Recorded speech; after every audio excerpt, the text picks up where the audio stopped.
All right, I say we start with Drowning Mona. I'm all for that, yes. Yes. What a film.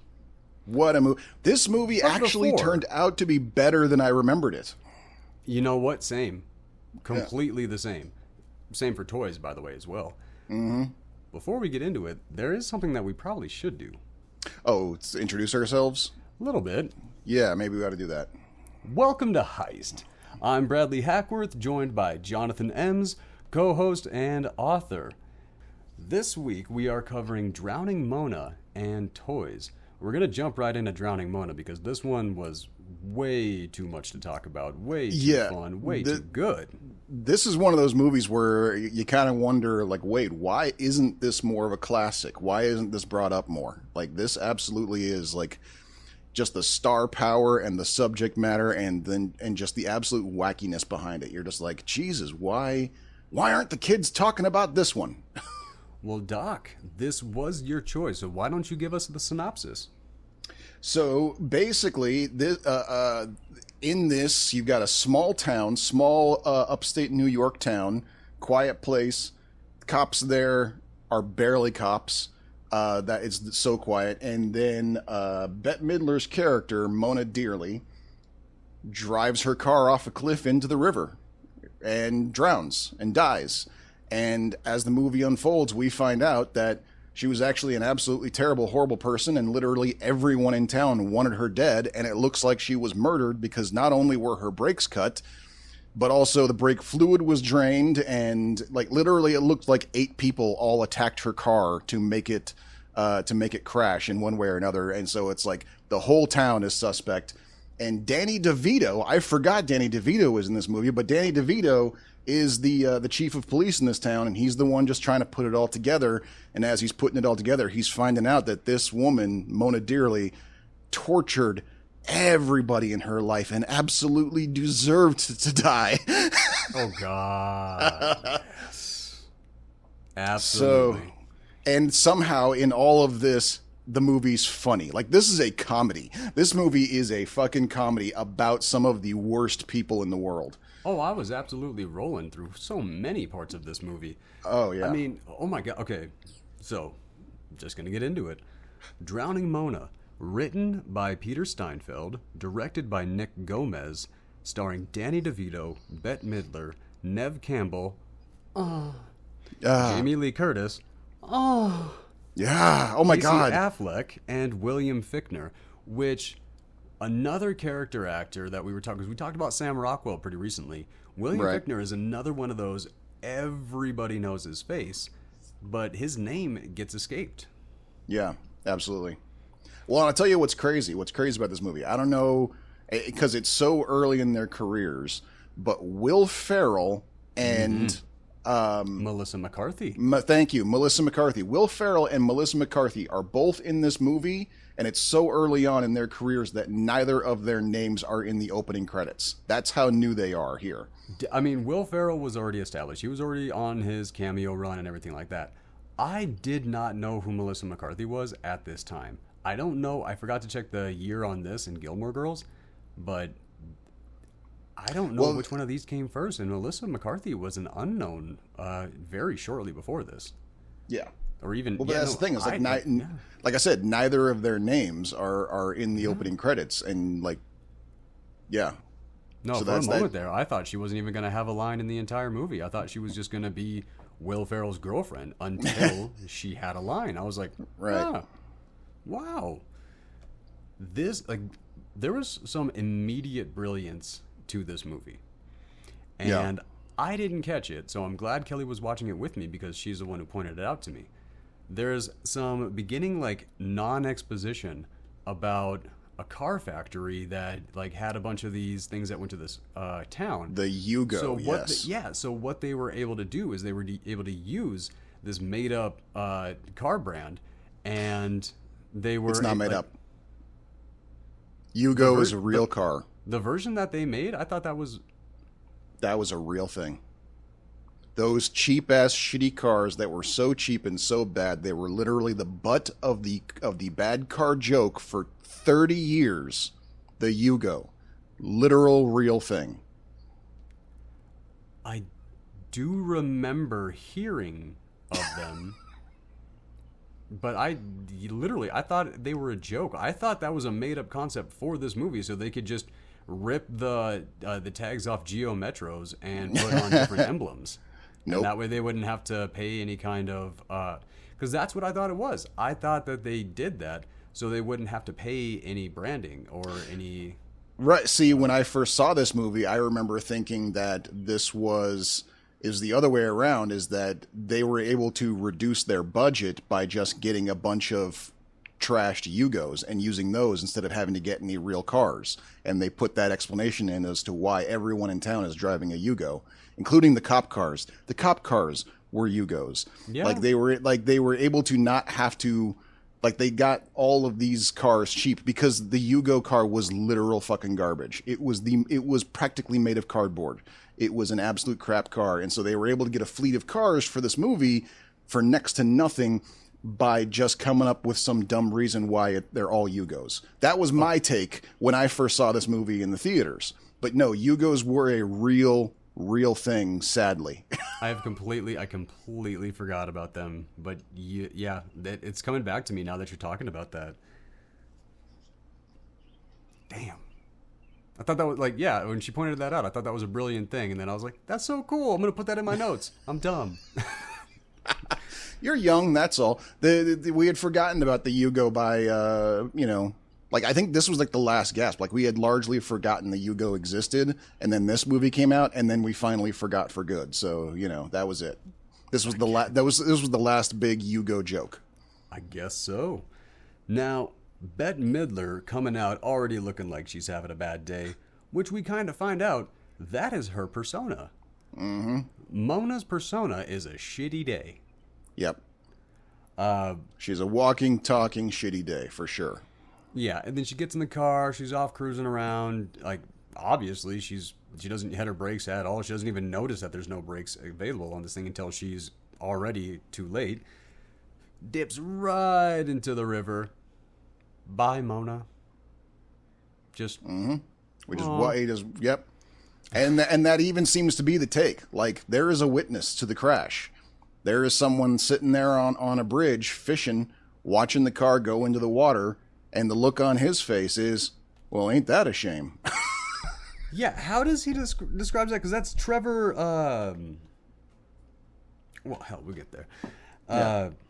The cops never picking up the phone. That is a trope in just probably every single movie. I mean, you ever seen like it go and they pick it up right away? Unless it's a Ghostbusters movie. Yeah, not that I can recall. Sure. Yeah. No, that is just a very constant.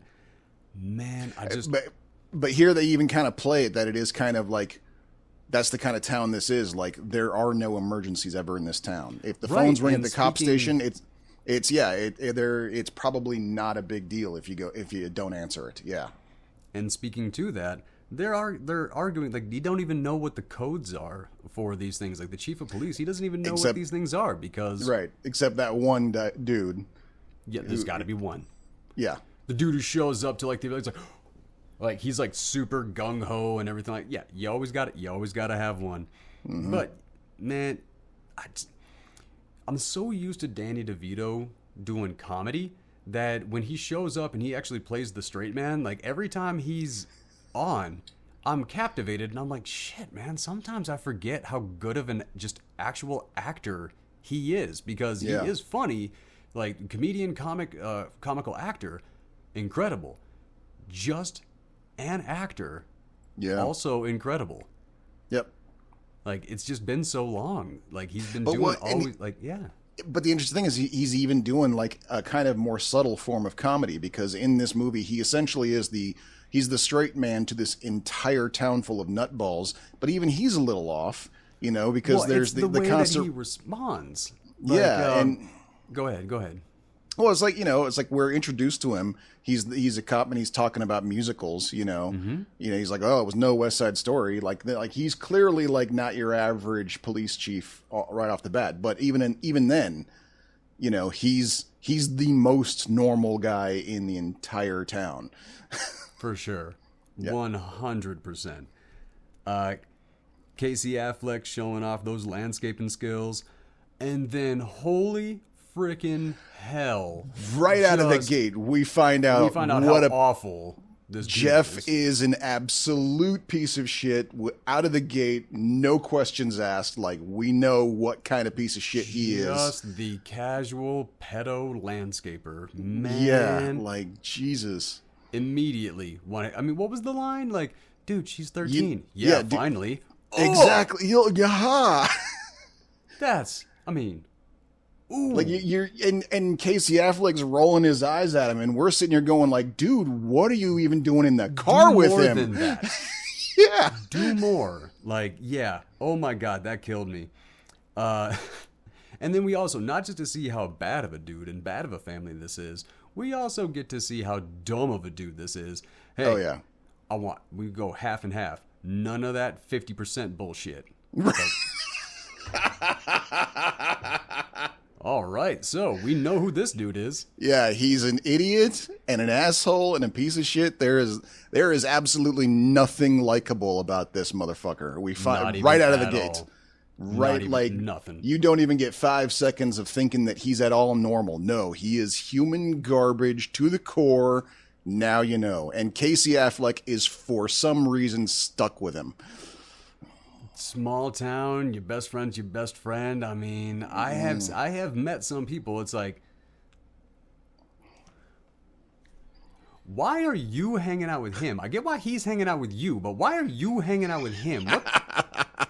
I don't understand this part of the dynamic here. And you can't act like you have not met dozens of people like that.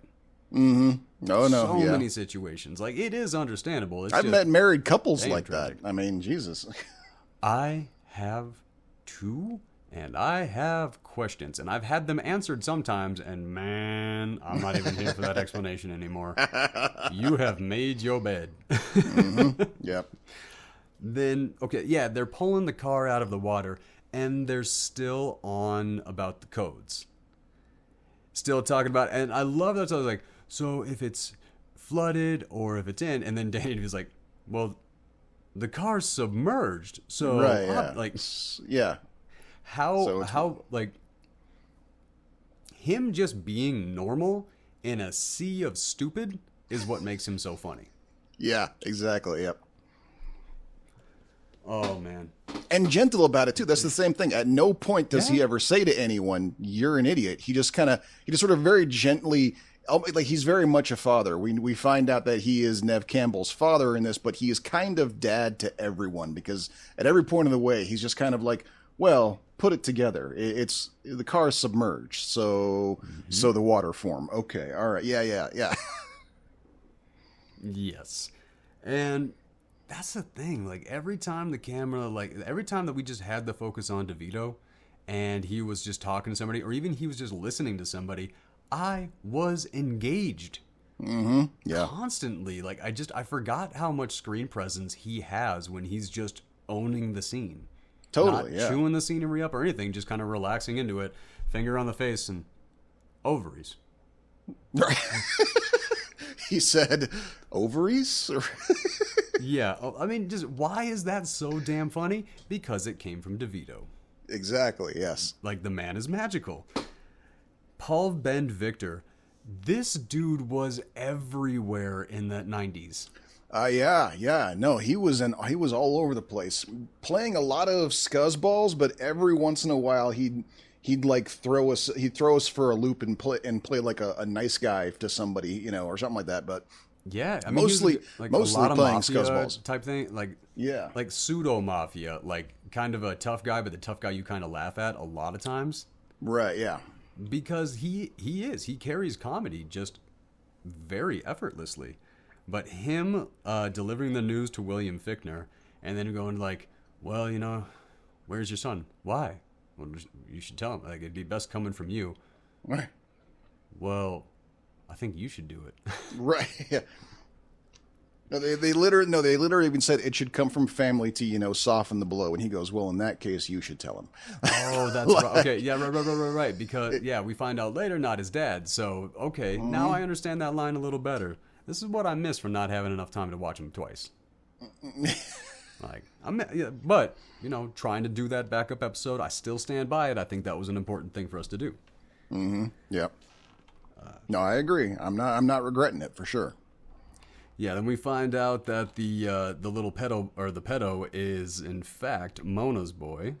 Yep. Which isn't that just great? We're not surprised at all. Yeah, we're like, oh, that makes sense. Yeah. Yeah, why wouldn't that be the way? I mean, the way that she come out, the way that people have been talking about her, like, man, how happy Neve was. I know that. Okay, first of all, I want to say something about Neve Campbell's whole character in this movie. Now, I know she has range. We've seen her do range. But when you imagine the career of Neve Campbell, when you think back on Neve Campbell, you think sultry. Okay? Mm-hmm. She has always been sultry. Sometimes a little pouty, but usually sultry. Her character in this movie is so gleeful and adorable and cute. Like, this was literally the cutest that I can recall ever seeing Neve Campbell, and I loved every second that she was on screen. After watching Reefer Madness, and for me to discover her musical theater aspect, wow, did this make so much more sense? Because I saw Scream before I saw this. I was a big fan of Scream. Sure, yeah. Then I saw this, and I was like, whoa, Neve Campbell. Wow, this woman she got range. Mm-hmm. But that scene that comes in later in the movie when she goes to the police and she's like pulling that, and how smooth she is, she spins, sits down, all that. I was like, that was like a dance. Yeah, crying out, "Where's my daddy?" the whole time. Like, that was an astounding moment right there. Yeah, and it was all her. It was all her. That is her just chewing the scenery to pieces. Mm-hmm. Yeah. That felt like Miss Poppy, like, getting engaged. Totally, yes. Like, man, I loved that. I loved so much of it. But the way it washed over her is like, Mona Dearly's dead. Really? We gotta celebrate. Like, how much she hit it, but when, just how much that joy exploded from her. Mm-hmm. My God, the perfect person for that role. And it's the first honest reaction we get from anybody. Like, the whole time as they're finding the body and they're telling the husband and they're telling the son and all that, all the way through, everyone's like, oh, Mona's dead. Oh, that's so tragic. That's, what a dilemma for this town, Like, Neve, God, what is her? I'm forgetting her character's name. She's just Neve Campbell to me now. To keep it from being overly confusing, I'm just using the actors' names. Okay, good call. Yeah, but she's the first one who, when she receives the news, just brightens up and goes, "We got to celebrate! Like, break out the champagne. Mona Dearly is dead." Oh, so this is our first flashback, and we see Jeff with the knife to the hand, and which just starts the theories over, like, how did he lose his hand and all this stuff. Right. And Mona, man, she's awful. Just bad. And we, like, very, very, very, very apt way to describe the characters in such a fast way. Mm-hmm. Very simple. Just Mona's bad. Phil is crazy weak. They're all calling him a kiss. That's the only time that Phil has any kind of strength is when he's latching on to wait a minute, not Phil. William, Fichtner. Anytime that Fichtner has any kind of strength is when he's glumming on to Phil and Bette Midler's strength. No, you're right. Phil is the husband name. Jeff is the son. Yes. Okay, but yeah, no, that's a common. I've seen that in actual relationships before. The only time he's not the victim is if he can join in on victimizing someone else, and that's his whole thing. And it's obvious. It's blatantly obvious. Yeah, and they are just a terrible family. And then Neve is just like, okay, so Mona's dead, so now we can fire Jeff, right? Right. And I'm just, I love how strong she is. Oh yeah, no. Because, I mean, she's never wrong at any point in this entire movie. That's the thing, is like this is one of those few moments where you have the engaged couple getting married, and you can, like, absolutely see why he's into her, as opposed to her just being annoying and nagging all the time. No, it's like she's like, oh, Mona's dead? Great. Fire Jeff. You're just like, oh, okay, I see why he's with her. She's the smart one in town. Like, okay. He's a little sweetie pie, everything like that, all docile and a little bit too nice, total pushover. Yeah, he's one of those. He's quintessentially too nice for his own good. That's his whole problem. Yes, and that is the kind of woman that you hope those guys wind up with. Absolutely. And I did love this, like when they were driving away from that scene, and she's like, "Do you think that they were like us when they were young?" Like, nah, Mona's always been fat. Not the thing she's asking for, dude. But a surprisingly deep little moment for a movie like this, where she's literally going, where she's looking at the Dearleys going like, well, they clearly hate each other and they're taking it out on the world. They got married for a reason. She's like, what if that's us? What if this that we're getting right now, that we're about to get married, what if that goes sour and we turn into the Dearleys? Like, oh my God, what a freaking nightmare. Yes, that would scare anyone. And she's asking him, like, what do you think the Dearleys were like us? It's a real tender moment. And he's just too nice of an oblivious guy to even make that connection. He's just like, no, she was probably overweight back then too. Like, not the worst Casey Affleck. No. That was closer to Kermit the Frog than Casey Affleck, I think. It but thank had you. a little too much Kermit, but it did have the Affleck inflection. I'm gonna get so. But I didn't know you could do Kermit, but clearly you can. Thank you. And that's it. Back to the river, and Tracey Walter swan dive into in a beautiful and obtuse way. Man. Right, yeah. Tracey Walter, he had so many just little cameos as a weird just dude that just kind of like ethereally somewhat existed in the movies. Like, yeah, that guy was a weird kind of staple for a lot of movies, where if you didn't have him in your movie for at least 5 seconds, it wasn't a real movie. Like I think he was in a lot of Happy Madison production. I know he was in The Waterboy. Oh yeah, yep. Yeah, I remember him in that one, but yeah, he was all over the place like that. Yeah. Okay, and then here, yes, everyone has a Mona story. Then, like when the one cop tries to go and tell the story about her getting a DUI. Right. Well, it wasn't her. It was Jeff was driving with DUI. Right. Like it was the Mona story, but Jeff was just absolutely hammered and all this, and he throws up and he's getting rough. And she's like, "You scared my baby." And it's like, oh my God, Mona is not just a Karen. She is a Karen like times trailer trash, like plus like I don't know, rehabilitated crackhead who's still fiending for crack. I don't know. Like this woman was pure evil. Right, and I think that was kind of the added comedy, like because back then having a character like that being played by who essentially the royalty Bette Midler at the time, like that would be like casting Beyonce in that role nowadays. Like that's just that much funnier to have this just absolute picture of class Bette Midler play this absolute piece of trash woman. That was its own inside joke that unfortunately I think is going to be lost to time. But I don't think so, dude. No? Okay. Because as Kelly was watching this, she's like, "Is that the main witch from Hocus Pocus?" Yes, it. So I'm telling you, like Bette Midler's movies have lasted. No, it's a good point. All right. Because cool. I literally watched that happen right before my eyes just yesterday. Okay, very cool. Good to know. Oh, man. Talk about cameos. Brian Doyle-Murray, he is another one of those cameo kings. He was in everything, but still, my favorite role of his was when he popped in Wayne's World. He was the arcade owner in Wayne's World. Oh, right. Okay. He even had that rap, like we're gonna try to bring the kids in. Come on down. It was terrible. But how he's got like one. It was? He's just got like one line and then disappears. Like you'd think he'd have a bigger role if it was that guy. In so many things. So I'm a little bit curious. I want to check this out at some point. Like I said, we did the 2 episodes this week and just wow. Did not leave a lot of free time outside of everything else I had to do. But when you have people who did that, I want to know if they were like the executive producers, like if they were the ones who did all this stuff, and then they just pop in for a little cameo, because I know he didn't direct it. Right. So I think like I'm a little bit curious about that. I want to start like researching why these cameo kings get all of these cameos.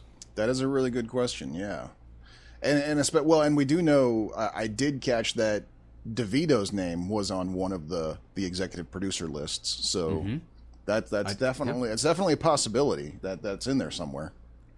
And then what? Okay, Kathleen Wilhoite. I know her from something, but I looked through her IMDb and she's been in a bunch of stuff, but like nothing that like really stood out to me. So You're talking about the mechanic?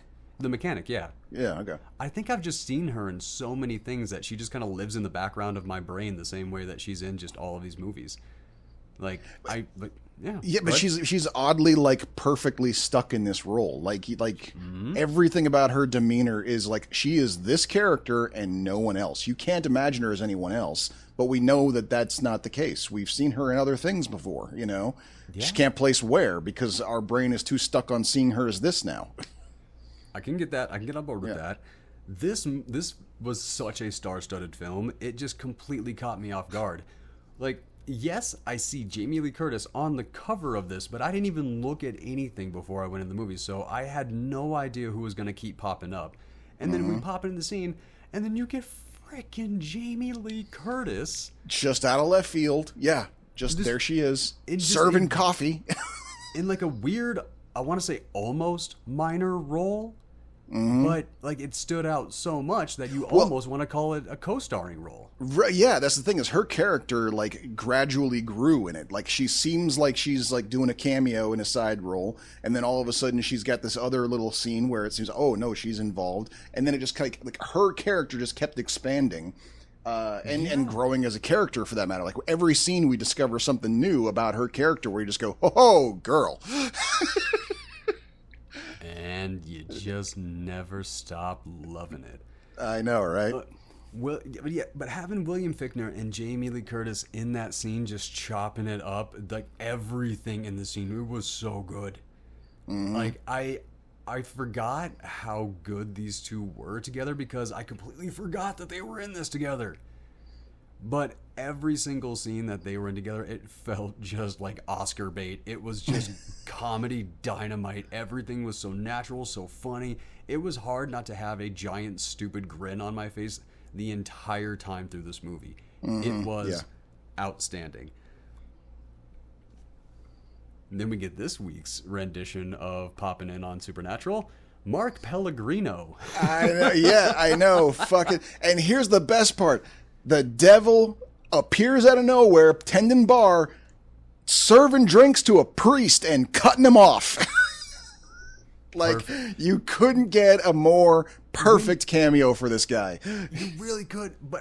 I thought that was going to be a little cameo. No, he has a full-on role in this movie. Yeah, he's Casey Affleck's brother. Yeah. Yeah, and I'd never heard Mark Pelllegrino put on that accent before, and it was believable through and through. There were a couple of times, like, I recognized him right away, but then, like, as the scene went on, I went, wait, am I wrong? Like, is that not him? I just mistook the face because he sounds and acts so differently. And you're like, no, wait, I'm wrong. That's somebody else. But no, it's definitely him. Yeah. But he just perfect. He ate that role. And I love every single person who was in this movie. It's like this movie is made for my taste. It's like right there. The bar scene and everyone asking, who killed Mona and all this. Everybody knows that the car went into the lake and everything like that, but nobody even thinks that it's an accident because everybody knows how horrendously awful this woman is. So they're like, no, somebody had to kill this woman. There's no way it didn't go down any other way. We've all been thinking about it. One of us finally went through with it. That's all. That's the only possible scenario. So here's the thing. Lisa Rifel getting clocked. I understood why it was in there because it was paid off later in the movie. Mm-hmm. But it felt a little weird to me. What did you think about that scene? It felt like they were like especially when they introduced her and they did the scene where she got in the fight and got hit. I would have thought she would have been a larger character. Same. Yeah, but then she vanishes for most of the movie, pops back up for the 2 minutes that it takes for the scene we saw her in the first time to become prescient to the plot. Right. And then vanishes again, and we never see her again. In fact, I don't even think she's at the wedding. I can't remember seeing her at the wedding at the end of the movie. If she was, it didn't stand out. Yeah, so it was an odd... Yeah, it was odd. Like, you know why I'm thinking it's odd, right? I mean, other than it just kind of felt off. Like, she's the most underused character while at the same time seeming so important to the plot. Like, the character just popped into the movie just for a woman to get popped in the face. Yeah. Like, and also, which then turned around and turned into DeVito catching Affleck in a lie, which was an important part of the movie. That. But yeah. Everybody else, even with their important plot points, has a back and forth. Everybody gets a flashback of why they hate Mona. Her and the mechanic are the only two characters in the entire movie that don't get a Mona flashback. Yeah. And the mechanic's purpose was completely and totally served. It made like all the sense in the world. But for an event to have happened, everything like that, it felt like just having the woman getting punched in the face, that scene was there just for shock value. Possibly, yes. And I do remember that scene being in the trailer when it was playing on TV. Oh, no shit. Yeah. So that was that joke, the what are you going to hit me? And then she gets clocked. That was literally in the trailer that played on TV. So that was a selling point of the movie. And then and then she doesn't come back except for like a few seconds later to slightly further the plot along. Yeah, like the way that character was used was kind of, I would have gone a different route about it. Actually, there's a couple things in this movie I would have gone a totally different route about, but I still agree with everything they did. Sure, yeah. Right. So, Casey's loyalty, like what I thought at the beginning was Casey's loyalty to Jeff was like a really good quality, but why does Jeff deserve it? And it was only later, spoilers, that I realized that it wasn't loyalty, it was guilt. Because, one, he was trying to kill him. Two, he accidentally killed his mom. Right. So it's not loyalty, it's just guilt and everything like that. And he's trying to overcompensate a bit. And that probably is what drove most of their friendship. Like, that's probably the only reason he's friends with them in the first place, is because there's probably some, too nice for his own good motivation of, if I don't help this guy out, he's going to end up dead in a ditch, Yep. I can see that. Yeah. And, okay, one, I've already spoken to this a couple times, but Detective DeVito and the power he has behind his eyes and all of this, I really enjoyed that. And this is, week 3 that we're talking about the concept of the unreliable narrator? Oh, yeah, I know. Crazy, right? Yeah. Yeah, right back into it. And Jeff is telling the story about Evil Bobby. And once again, this is that moment is like, yeah, ovaries. He said because he's going to rip out her ovaries. Oh, not even hers. His. According to Jeff, Casey Affleck told Jeff, I'm going to rip out your ovaries. Now I understand DeVito's confusion a little bit more. Right, because one is like, because I was thinking like, Bobby. Right. Said rip out ovaries, like, but if he's talking to a dude, man, okay, all right, I'm understanding Phil's or how dumb Jeff is just a little bit more. Right, yeah. Then we find out that the car was sabotaged, but the way the car was sabotaged is what had me thinking that Affleck, that Casey.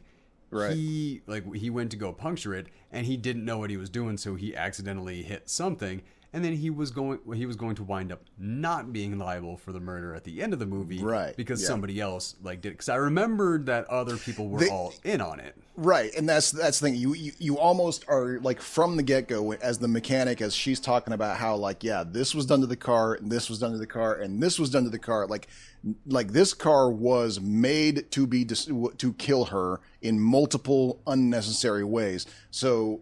Like that out the bat, you're thinking this is going to be a Shanghai Express kind of thing, or not Shanghai Express, the Agatha Christie movie, Orient Express. This is going to be the Orient Express moment. That we're going to find out that literally everyone in town did have a hand in this, and it's just a question of which one of them actually killed her. I remember seeing this for the first time and thinking that it was an entire conspiracy, that the entire town was in on it because they'd all had enough. And then they were all going to like start covering for each other. And then everyone's like, who did it? Who did it? Who did it? I'm like, okay, well then that's not what's going on. But I would still like to watch that movie too. And and like finding out how the car's been sabotaged. The person didn't know what they were doing. They just went down here and they were poke happy. And then over here, the lines were cut. Then over here, it's like shit went down. Yeah. And trying to express sorrow and how awful dude. My mouth is not working. Okay, just a reminder to the viewers.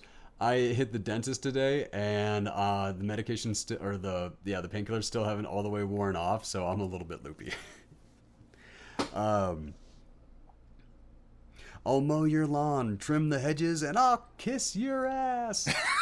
I was like, as Bobby was walking, I was like, oh yeah, okay, yeah, he killed her for sure.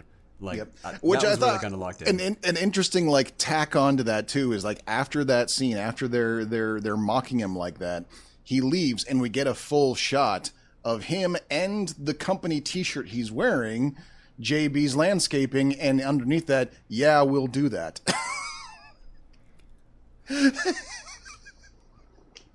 I completely missed that. Thank you for pointing that out. I'm glad that we got that.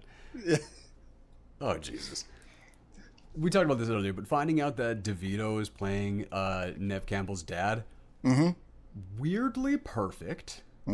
Could not have seen that coming a million miles away, but it was weirdly perfect, and I believed it in its entirety. And you do see that DeVito is suspicious of Affleck. Oh yeah, right off the bat. Yeah. Like he's like, yeah, I know you. I know the stresses. I know this town. I know her. I would like. Right. Yeah, he's like, I've heard from my daughter the hell that you've been going through.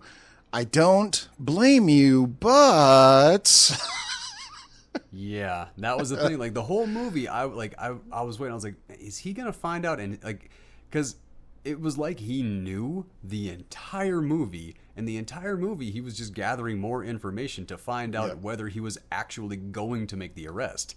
Right, that was exactly. what the movie felt like for me. That was what the journey that he was going on felt like for me. Yeah. How obvious is the evidence? Can he still turn a blind eye to this or not? Yeah. Yeah, all of that. And then, okay, I just want to point this out. It's weird when people cheat and then they cheat with somebody super close. Like, I'm cheating on Mona. With who? With Rona. Things like that always crack me the hell up because it's like, what's going on here, man? Come on. Right, Rona freaking out to Phil, Curtis and Fichtner, and he's just tossing all of her stuff out. I was like, don't worry about it, and he's just getting rid of literally all her stuff. Right, yeah, he's just throwing all her shit away. Yeah. Oh yeah, then DeVito shows up as the sheriff. And he's like, oh yeah, so, what about her? Like, what's going on? Like, you're throwing everything away, all this. And then Fichtner's like, oh, I know who killed her. It was Bobby. Like, he flat out says it. He's like, yeah, please don't tell anybody. I was a battered husband. Like, I mean, fucking spineless piece of shit. Yeah. Literally and perfectly. Yeah. Yeah, that was one thing that kind of got me. the Bette Midler, like when she grabs the cast iron skillet and then whacks him across the face with it. Yeah. Like, okay, she knows he's cheating. Like, I don't think you just do that unless you know. But then again, yeah, I mean, that's the thing. I mean, that's what we're finding out about Mona, is that she probably hit him with that frying pan for leaving the toilet seat up. I mean, let's face it. To Affleck's credit in this, the character Bobby, I'm going to have to decide which way I want to go with this. DeVito checks in on him, and he's got just Affleck's got all the nerves going. And DeVito, what did you think of Mona? She was the worst person I ever knew. Just, oh my, I love, like, the sheer honesty that just rolls out of him on there. It's like, that is the right call. It really was. That was a great call. Like that, I really appreciated that. Watching Jeff pull a scam and Mona coming in to back him up, and then just beating the crap out of the car with the golf club and all this. Yeah. Like, man, watching Bette Midler play that character was so much fun for me. Man, you gotta imagine how much fun she had just showing up on a day-to-day basis and just letting everything unleash. Like, not even needing any subtleties or anything like that until the knife scene. Like, the knife throwing scene. Right, yep. Like, there's some, like, subtleties and a little bit extra acting in on that one. The rest of the time, she's just showing up and just letting all the bitch flag fly, and it is too much fun to watch. Right, yep. And they try to, like, he wants to dissolve the business, and she's like, you either buy us out, or what was the other, like, what was it? Because she gave two options. I think, or see what happens. I think an implied you know what? threat. I think that's what it was. I think it was just one of those, like, you either buy us out or see what happens, that type things. I think you're spot on with that. Seeing the cops cracking jokes and different versions of how Jeff lost his hand, that to me. And you know my favorite part about that, and I remember this when I first saw the movie, thinking that was like one of my favorite parts of the movie. What's that? Was that in all of these, like, and we find out that it's wrong. We do eventually find out the real story of how he lost his hand, but everyone's got a theory. Mm-hmm. But every single one of those theories, he lost his hand reaching for a beer. Reaching for a beer. Right. It was reaching for a beer because it was the alligator one. Right. Yes, there was the alligator, but it was because his beer fell in the water, and so he's reaching for the beer, and the alligator got him. There was, he was doing logging, and his beer was on the other side, was sitting next to a chainsaw, and so he reaches for his beer and accidentally drops his hand on a chainsaw. And then the first one was... he was wood chipping. He was throwing things into a wood chipper, and his beer falls into the wood chipper, and he reaches for it in the wood chipper. I just replaced what actually happened with that whole, like, into that whole scene, because I thought that's what everything. Okay, wow, my brain really playing some tricks on me today. But yeah, all of the rumors that were wrong about how he lost his hand all involved him reaching for a beer at the dumbest possible time. But the time he actually did lose his hand, it was when he was reaching for his mom's beer. And that would have been the no-no. Yeah, that would have been it. And then we get to Mona's funeral, and this is what we were talking about with Will Ferrell showing up. People are more upset over losing change in a candy machine. Man, he is 100%. I don't know how many he had done before this, but like I said, it was early enough in his career that he's not even in the opening credits. So he's not a draw. He's not on the poster. They didn't put him in any of the trailers, but that didn't matter. When he shows up on screen, he is 110% Will Ferrell. You recognize it, even with that weird kind of like thin-haired wig and that ill-fitting suit they had him in. It's like immediately you're like, oh shit, it's Will Ferrell. Oh yeah. All the way. Yep. Oh my God. Watching Jeff try to play guitar with the stub. I know.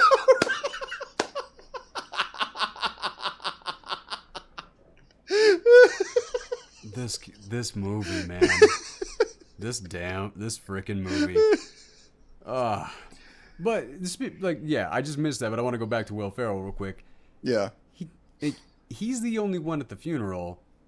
He comes away from Mona's casket, and he's got smeared lipstick. So, before I found out Mellissa McCarthy is at the funeral home with him, I thought he was making out with the corpse. Okay, no, see, we actually see her briefly before that. Because remember when Phil and Jeff are there and they're talking and no one else is, and they're like, "When can we leave? This is pointless." There is a moment where Will Ferrell first comes out, and when he's coming out, you can see through the open door. You can see Mellissa McCarthy wearing nothing but a bustier in the background, and he's like quickly shutting the door. Are you sure that's the sequence of events? Because I thought that like he was coming out of that when the sheriff showed up after they left the funeral. No. Oh, maybe yes, but then if that's the case, then the lipstick smear is when Casey Affleck and Neve Campbell show up after the sheriff, because we see the girlfriend in the background and then we see the lipstick. I do remember that. Yeah, because Mona's another like coming out. Was he smooching the corpse and then everybody laughing about Mona's death in the diner while DeVito watches? Okay.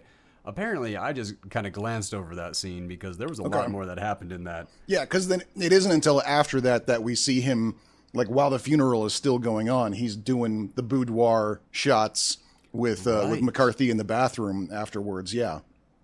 All right. Would have been better if he was making out with Mona. It would have. I don't know. It would have fit that character. It would have definitely fit that town for sure. Yeah. Oh, and let's not forget the probably another great genius joke in that is that when Danny DeVito, not Neve Campbell, when Danny DeVito drives up to the funeral home and we see the sign of the funeral home, there's a little tag up on top that says "As seen on TV." I missed that, but that's that's so too good. that would have fit along with your making out with the corpse thing if that was what they were on TV for. If As Seen on TV was, for instance, 60 Minutes. Oh, that would have been. Oh man, yeah, that would have been good. See, okay, when movies have little moments like that where you get to fill in the gaps with your imagination, that I like. Yeah, we were talking about before where I have my issue with independent films, and a lot of times they do open endings and they're like, what do you think the ending was? Oh, okay. I see what you're saying. Yeah. No, yeah. I like when there's little details or you're like, I wonder why that's there. Those are the things that I do enjoy. Like what you just mentioned, that is a perfect use of that concept. Like that's the balance, at least for this audience member. But I loved when Neve Campbell comes up to the casket and she comes in, she's like, and it's like sprays perfume on the corpse. I'm like, oh my God, Neve Campbell, how are you? Like, you are perfect. You are just damn. Like, I'm very sure that she's very happy with the Broadway status that she has.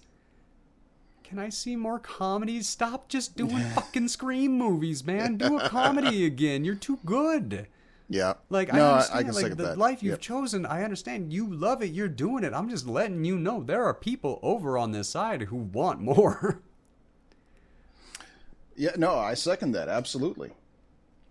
Her and Sarah Michelle Gellar. Sarah Michelle Gellar, she doesn't, like, ever since she left television and doing the movies, it seems like all she does is dramas and horror movies. She doesn't do any comedy. And I'm like, come on, you're so funny. You're so funny, dude. Yeah. Yes. So she yeah, has great comedic timing. Absolutely. So yeah, what we need is a buddy cop comedy starring Sarah Michelle Gellar and Neve Campbell. That's what America wants right now.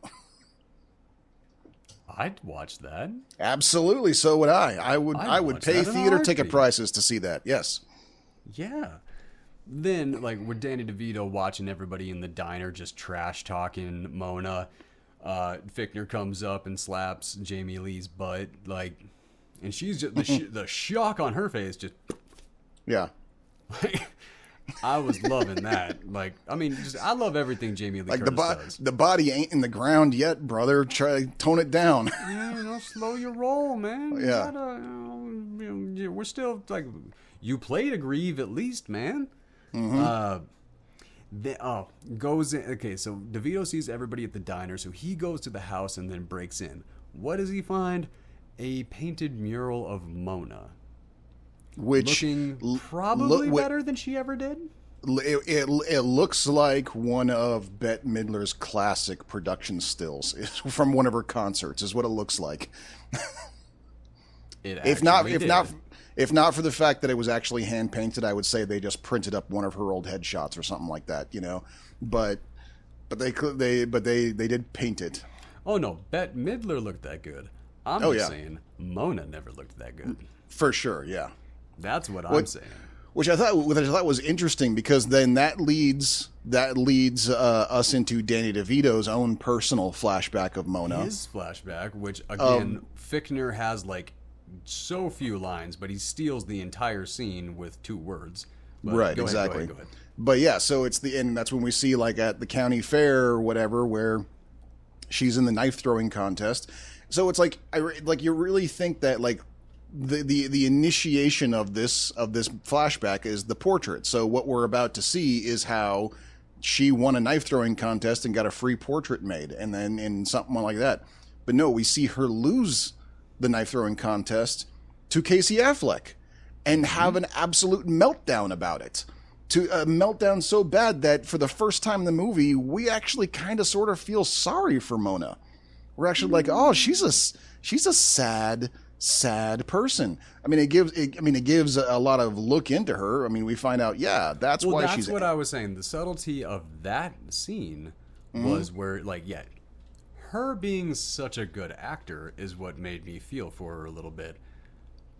But I'm fairly certain that the character Mona was just trying to pull some manipulative bullshit. Oh, you think she didn't mean any of that? She really was just trying to. No. Oh, you know what? You're probably right. So I'm saying, like, I think Bette Midler brought her A++. Grammy Award winning Bette Midler. Fuck off. Sorry. But she is bringing like her top tier A game to a scene that didn't require it. That's what I'm thinking. Yeah. But my favorite, like, this is my favorite moment from Fichtner in this. When when DeVito comes, he's like, my mom used to say, when life gives you potatoes, make potato salad. And Bette Midler comes out, well, life gives me shit. What am I supposed to make? And then just Fichtner, so innocent, shit salad? Man.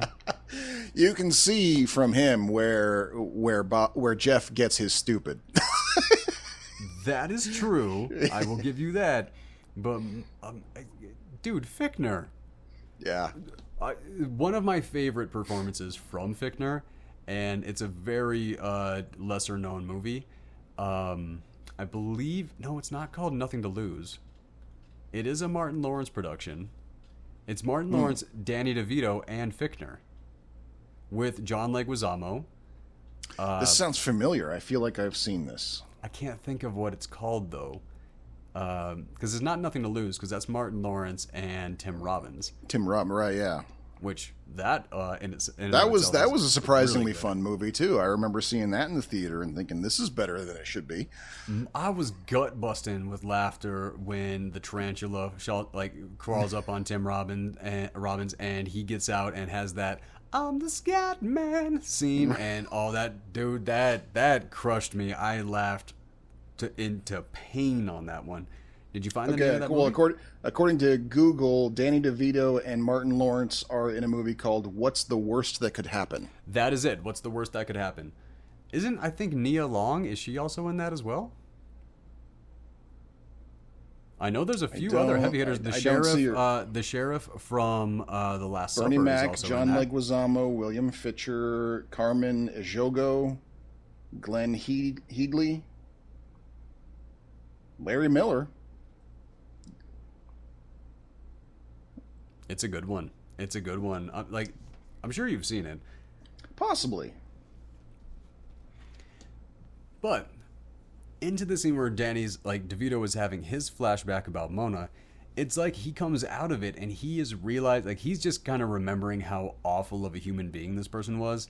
And it's like, man, can I really, in my mind, he was going through his head, like, can I really blame him if he did? That's the thing. That's what was that's what it seemed like. He's conflicted. He's like, this is what I do. And he's got a full sense of justice and order, you know, and that's why that's in it. You know, he's everybody's dad. That's the thing. I was like, that's why he's chief of police in this town, is because he's everybody's dad, and that's conflicted against the whole like, but she really was that terrible, like that. Yeah, that was the thing, and here's like, yeah, and this is what kind of got me, and I stayed confused about this for a really long time. Like when DeVito was talking to the Joker cops and like, why switch the keys? That's the thing that got me for a while, because yeah, at the beginning of the movie, she tries to get into her car and then she just goes right over to the other person's car like it's a normal thing. She doesn't even think twice about why she has the wrong keys. Yeah. Yeah, even though her name is on it, everything like no, it was a very, very confusing thing for me, because she didn't like, why isn't this where like, the personality that we know Mona to have is not, oh, I'm just going to give up and try something else. Like, right, yeah, and behavior. And at that same time, it's also the same thing with the town, because it's not like there's any confusion. The car's license plate says Jeff on it. They all know that she was driving Jeff's car. So when they're pointing out that the car's been sabotaged with the brake lines cut and everything, they're going, oh, someone conspired to kill Mona. It's like, no, obviously someone tried to kill Jeff and she stole his car. How come no one's bringing that up? That was the other thing. I remember I had that moment for a little bit, and I'm like, no, she stole his car, but it's Jeff's car. It's pretty obvious. Nobody even thought to question that, and I remember I had a problem with that too. Okay, that is fair. But then Danny DeVito does eventually. It takes him a little while, but he does catch it that Jeff's keys are on the rack. The keychain that says Jeff on it is on the rack back at home, and that's when he goes, "Wait, hold on." He's the first one.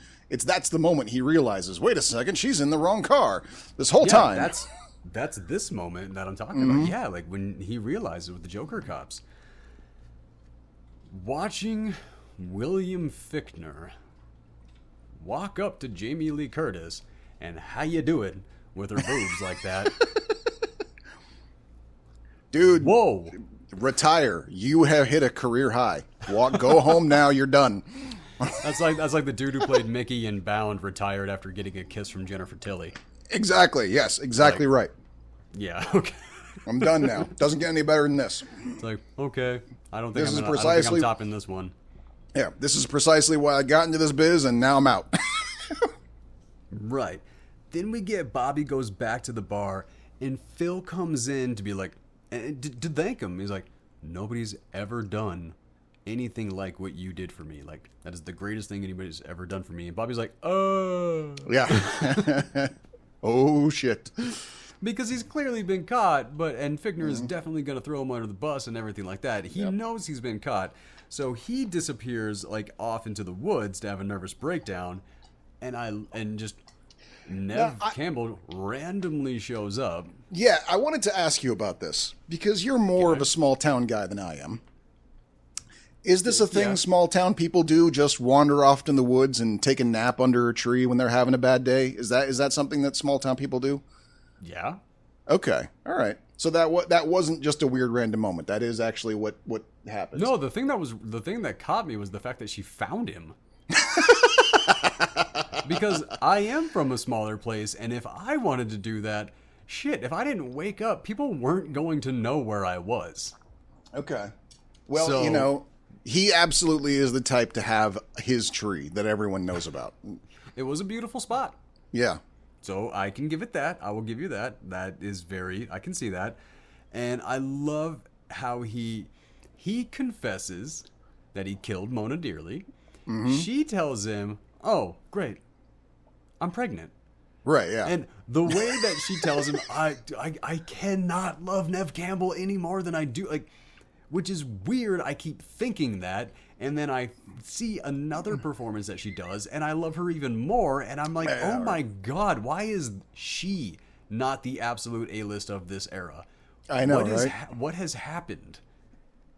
My favorite part of like this scene, just these two, how they talk to each other. Mm-hmm. She's mad and she's leaving. She's like, I'm going home. Okay, we need milk.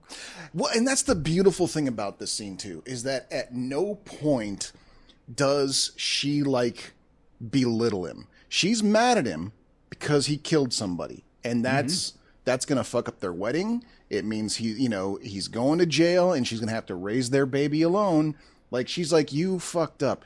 At no point is she like, I can't believe I ever fell in love with you. You're a terrible person. She doesn't dress him down. She's right. Mad at him on an epic scale, but in a, boy, you really fucked this up. Like, we're a week away from getting married and you just ruined the wedding. Like, that's the kind of mad she is. She still loves him.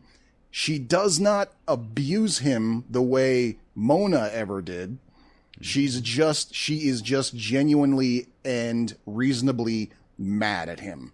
It doesn't go overboard. And he's just kind of sitting there going, yeah, no, you're right. I fucked up. I'm sorry. I don't know what to tell you. Please don't hate me. And she's like, I don't hate you. I'm just really pissed at you because you're a murderer and you ruined the wedding. Like, that's which phenomenal response, unlike anything I've ever seen. And right. Except for the last time that I watched this. Like, absolutely. I was on board and it crushed me like the whole way through. It's more an example of they are a good couple. Yes. I agreed with their relationship, which a lot of times in movies I don't really agree with it.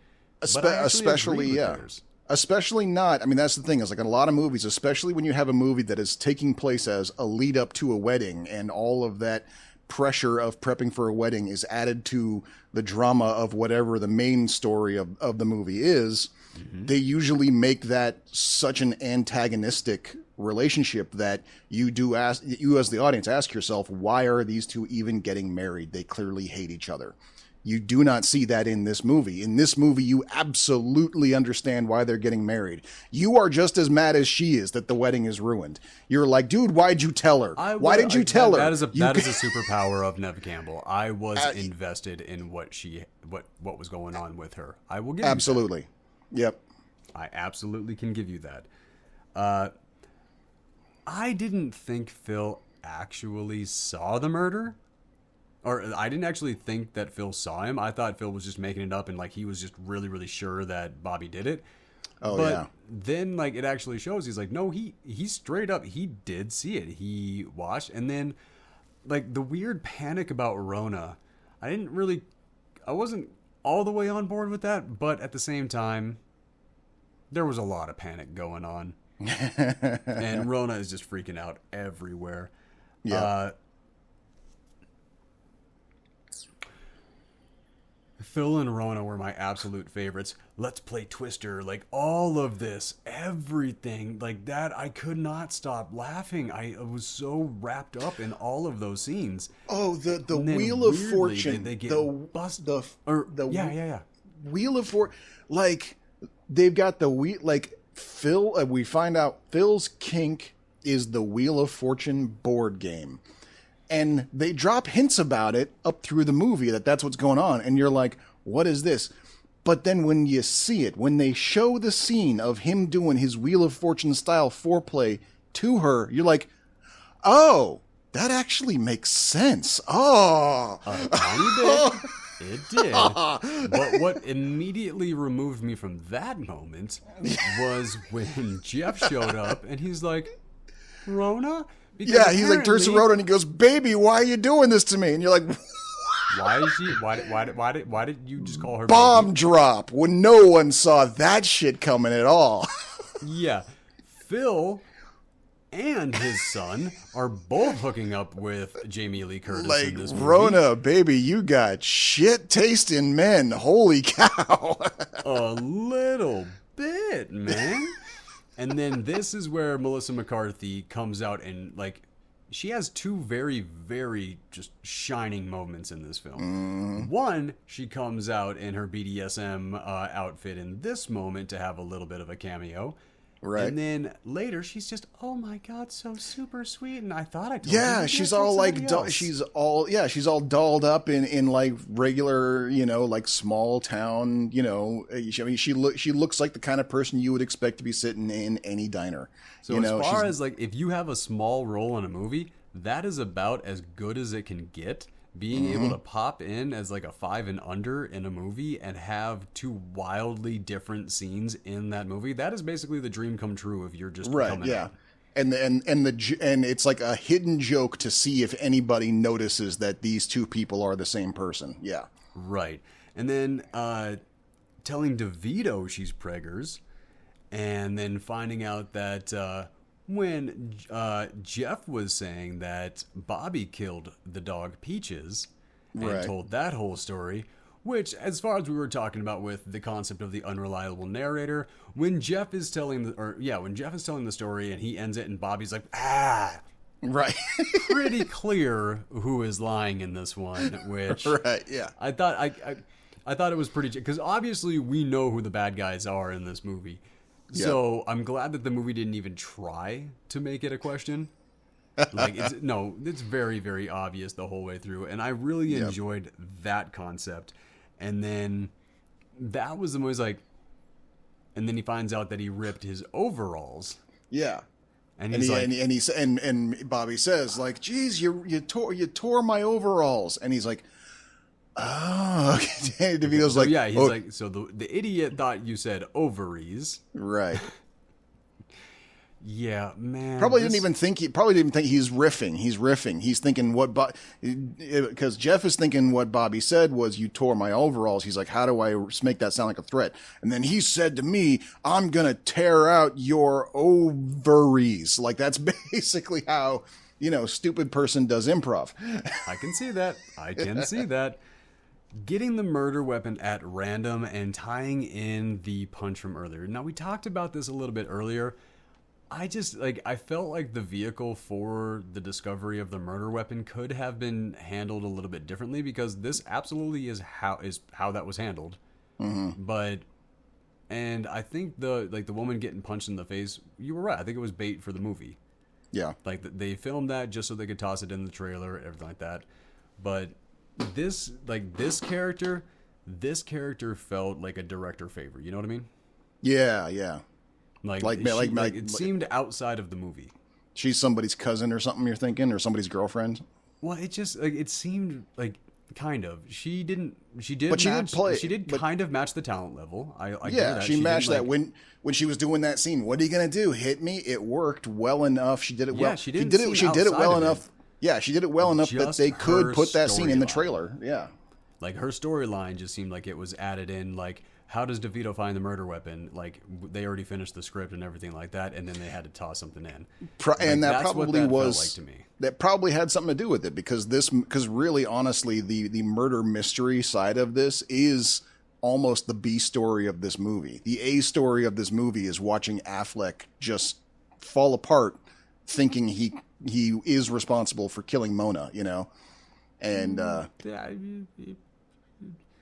if somebody else didn't do it, we would know for sure that he was, but with him doing it, it's just kind of a question.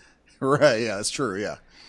Now, this was the moment when Jeff is talking to Rona, and he's like, so what do you think is going to happen? We're all going to live together and bang? And then she's like, well, kinda. It's like, oh my God. You go, girl. Whoa. And then at that moment, he proposes. She just says, I want to live with you and bang you and your dad. And he's like, no, don't do that. Marry me. Right. Like, oh, God. Oh, God. And then right after that, he's like all whiny. He's like, can we play Wheel of Fortune now? Like,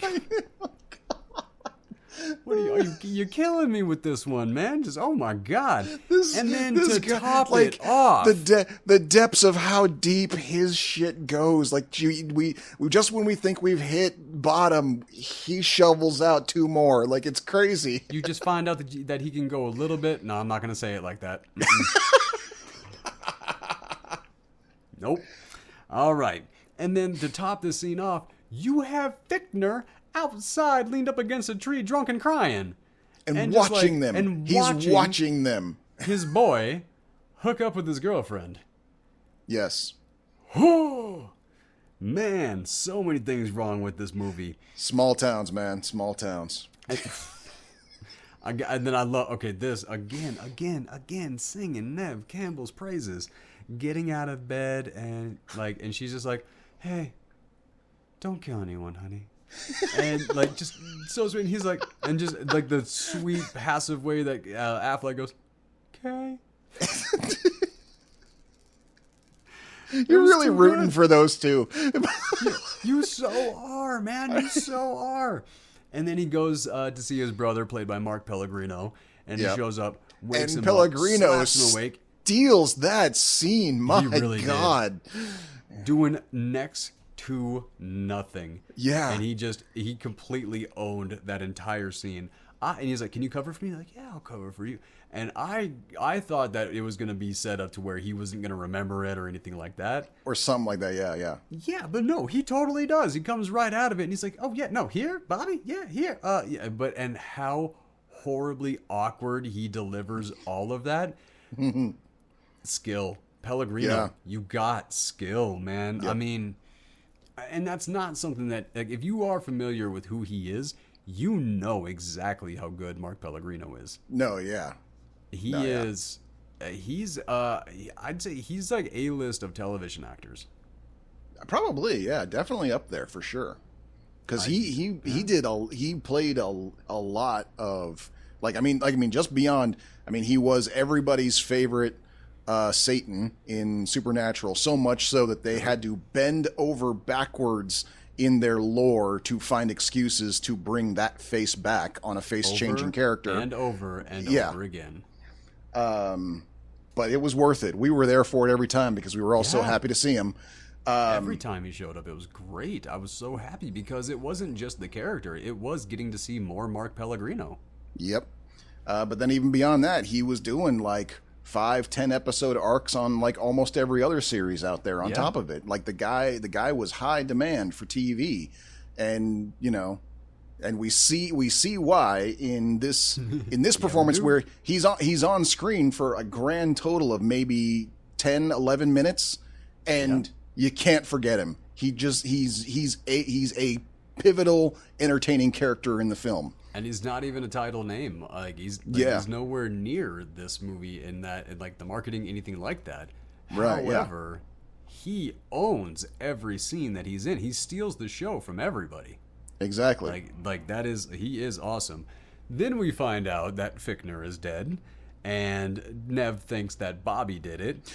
Oh, that was so good. It's we go right from her, he's getting up in the middle of the night to go talk to his brother. She says to him, try not to kill anybody while you're out there, and he's like, yeah, okay. And then the next morning she finds out Fichtner's dead.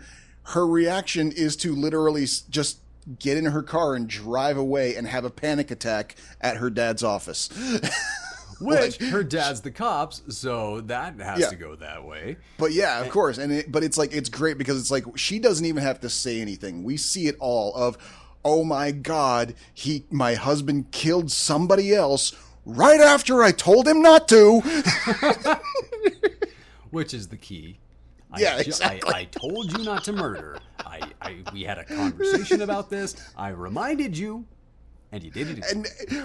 And she even in her hysterics later on in the movie, she's even piling on it. She's like, it's the closer we get to the wedding, the more people he kills. It's a great line. I loved that really line so much. That really was. You are completely true.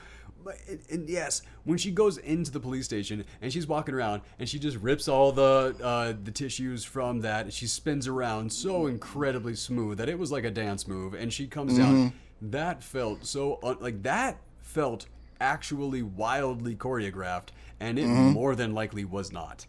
Right, yeah. It was blocked. For sure. Sure, it was set. People knew what their actions were going to be. Yeah, they knew they were supposed to bring the tissues to here. They knew that was their spot. Hit the tissue box right here within her reach and just let her take over. And that's exactly what happened. And she nailed it. Yeah. Rona finds out Phil's dead, and McCarthy, we talked about this earlier, McCarthy delivers perfectly. She goes from that BDSM leather mommy all the way into super sweet and docile sitting at the diner, which that alone floored me because I know where Mellissa McCarthy went. Right. And how far that went. So that was great to see. And then we have Neve Campbell sitting next to Wilhoite. and like, I can't marry a murderer. And then Wilhoite makes her move on her, and like Neve Campbell's reaction. The whole point of this scene is for what DeVito says in the car next. Right, exactly, yes. Like I was like, why? Okay, yes, Neve Campbell is insanely beautiful, so it's reasonable that like somebody to make a move. Right. Yes. But why do that? Well, and also to a certain degree, and there's a couple things, because first of all, it is very aggressive. Like, it is a very aggressive move that she makes. It is not the right time. Right, and Neve Campbell is shocked, but she doesn't seem like too shocked. And even when she brings it up, when she says to her dad later, "You're not gonna tell Bobby. You're not gonna tell my fiance about the chick I just kissed, right?" Like, that's the part where you get like, oh wait, there's history there. Like, that's why she thought this was a good time to make a move, is because it's not the first time she's made her move. I don't know. I don't know if I'm all the way with you on that, but I can see how you got there. I am just so happy that, like, when she's like, "You're not going to tell Bobby," DeVito's like, "Nah, and don't worry about it. I experimented too when I was your age." Just having DeVito hint back to his bisexual past and all this, and then the reaction that she gives, that made everything worth it. Like, I didn't like, I was like, okay, that wrong time. Why'd you do that? Dumb move. I didn't like that. Then DeVito paid off the joke, and I was like, okay. Yeah. Okay, I'm all the way on board with it. I'm right back with it. You got me right back in with it. Yep. So then this movie is not about Mona. This movie is about everyone in this town. That's what it comes down to. Yes, it is not about Mona. It is about drowning Mona. But then we get Rona and Jeff having their little breakup. The cops get called, and everyone heads to the cemetery. And DeVito comes right up to Bobby. He's like, "You don't say another word," and everything like that. And I'm like, "Oh shit, DeVito's gonna cover it up." Yeah, well, and here's what's interesting too. Here, again, to Jamie Lee Curtis, because here's one of the things that threw me was Jamie Lee Curtis's character. We she's got the weird like little haircut, with the the too long things and everything else is short. Kind of just looks a little out of place with her, But we through the whole movie up to this point, we've only seen her in her waitress uniform, essentially, or in her underwear. But generally speaking, she's the waitress who's also sleeping with these, two guys. And then in this scene now, where she's decided to blow town, and she's throwing everything, and she's in her actual street clothes, she basically we go, oh, she's fucking Joan Jett. Like, that's the look she's been going for the whole time, with the freaking like black denim jacket and the rock star t-shirt and torn up jeans and everything. And then all of a sudden that hairdo makes sense. Like, she's been going for the Joan Jett look this whole time. We just never got to see it till now, and it explains everything about her character all of a sudden. And she pulled it off. Totally. Oh, she looked amazing. I'll give her that. Like, I mean, like, that's the one correct decision that Jeff has made in this entire movie is her. So now we find out Tracey Walter has the full story, and DeVito is going to cover it up, because first what happens is Phil sees Bobby running away from the car after maybe poking it once. Right. And so Phil gets down there, and he goes down and he cuts the line. Now, if I got this right, Tracey Walter went in and he also did an additional sabotage because he didn't want Bobby to go down for it. Right. Because because Casey Affleck and Neve Campbell are like two of the only good people in this town. So right. He didn't want something to happen to them. Weird thing to say about a murderer. Right, yeah. But yeah, he's like, I didn't want the worst people in town to take down the last two good people in town, was his motivation. And yeah, it's what it seemed like, is that when Casey Affleck did his sabotage, he fucked it up. He didn't know what he was doing. Mm-hmm. And so he went in once he realized what Casey was trying to do and what Phil was trying to make it look like he did. And then he even sees Phil switch the keys so that Mona's the one driving the sabotage car instead of Jeff. He goes, oh, well, I better make sure this works. And so he goes in and sabotages the brake fluid tank correctly this time. Right. Because if I understand correctly, when Casey Affleck, like when his character went to go sabotage it, he just poked a bunch of holes in the muffler, which would only have made the vehicle a little bit louder. Right. Or, well, I think it was something.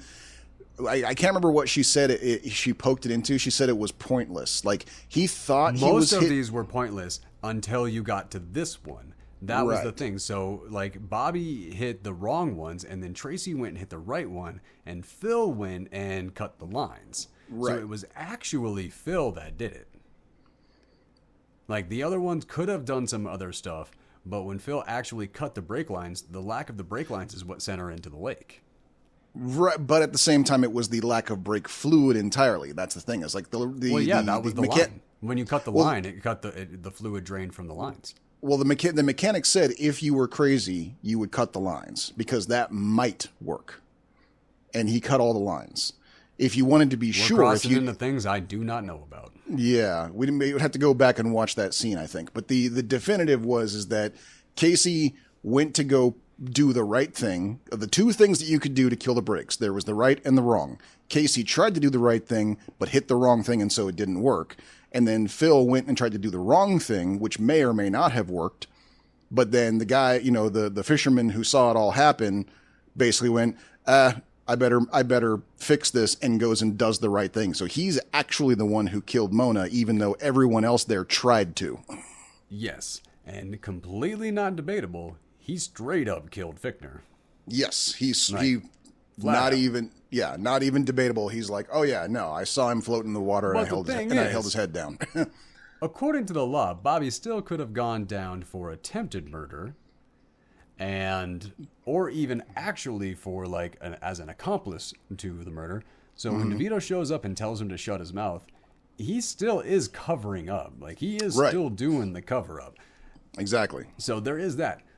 Then we go right to the wedding, which I guess we never really established how long away the wedding is. We don't go right to the wedding. Approaching.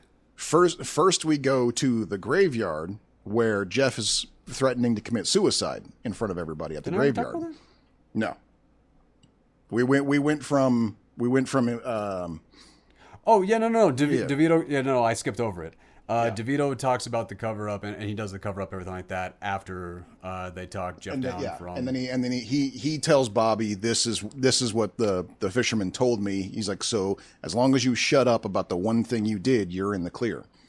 Well, I mean, pretty much the only moment from that cemetery scene is that we get to actually learn how Jeff lost his hand.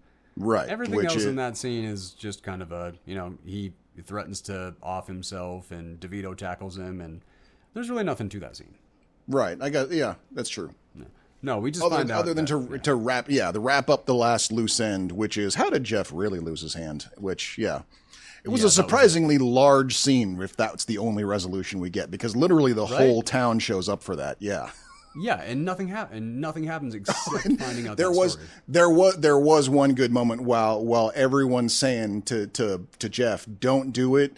Oh. Casey Affleck has a Freudian slip and yells, "Do it!" Don't do it. Do it. I mean, don't do it. Yeah. Oh man, Casey Affleck, he showed this. This was kind of a thing. Kelly did not recognize Casey Affleck at all. She's like, "Is he an unknown?" I just kind of turned around, looked at her, I was like, "Dude, that's Casey Affleck." Yeah. She's like, "Yeah, where do we know him from?" I'm like, "Go to his IMDb because I don't want to lose my breath before the show." Too many things. Yeah. Because where I was like, he's like Ocean's 11, like the whole series, that is an ensemble. They are all top tier.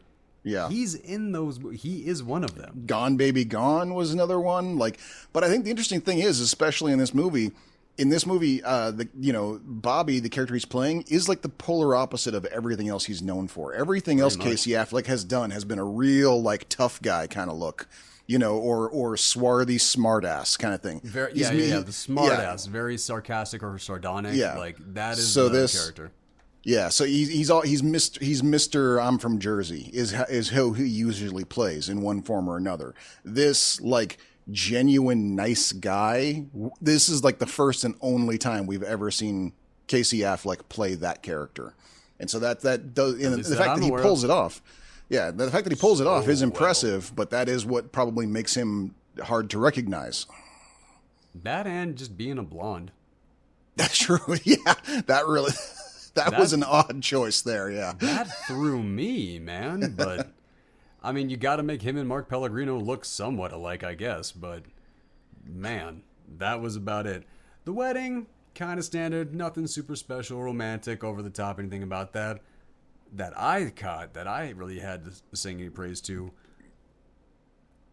But loved that we had Will Ferrell end like that. It was interesting that they decided to tack in a little extra Will Ferrell at the end for us. Yeah, I thought that was an interesting choice. Funny. It was a little. It broke a little bit from the tone of what the movie felt like in totality. Yes, right. Obviously he was in it, so he was part of the tone. But ending on him felt like singing to his popularity at the time. Probably. But the problem is, his popularity has lasted for 30 years, so I don't think that's really much of an issue. Probably not, yeah. But I did like the way that they did it was, well, what are you going to do after the wedding? And just Will Ferrell, nothing. Unless somebody dies. I was like, okay, all right. And he even checks his watch after saying that, any minute now, I'm sure. Yeah, it was a good not even a cameo, it was a small role. It was a good little role for Will Ferrell.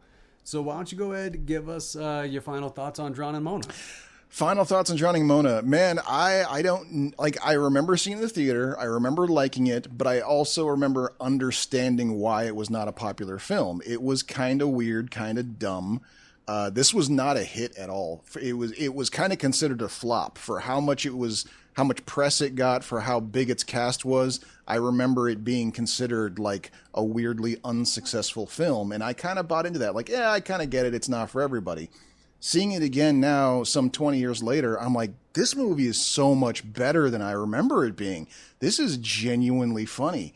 But even though I'm still kind of half and half on whether I would call this a must-see for anybody.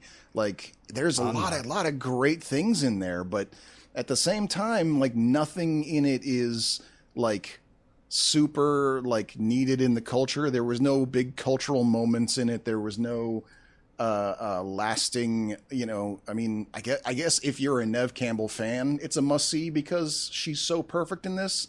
But other than that, yeah, you can miss it. But god damn, I enjoyed it so much more than I thought I was going to this time around, So I don't know. I guess you're right.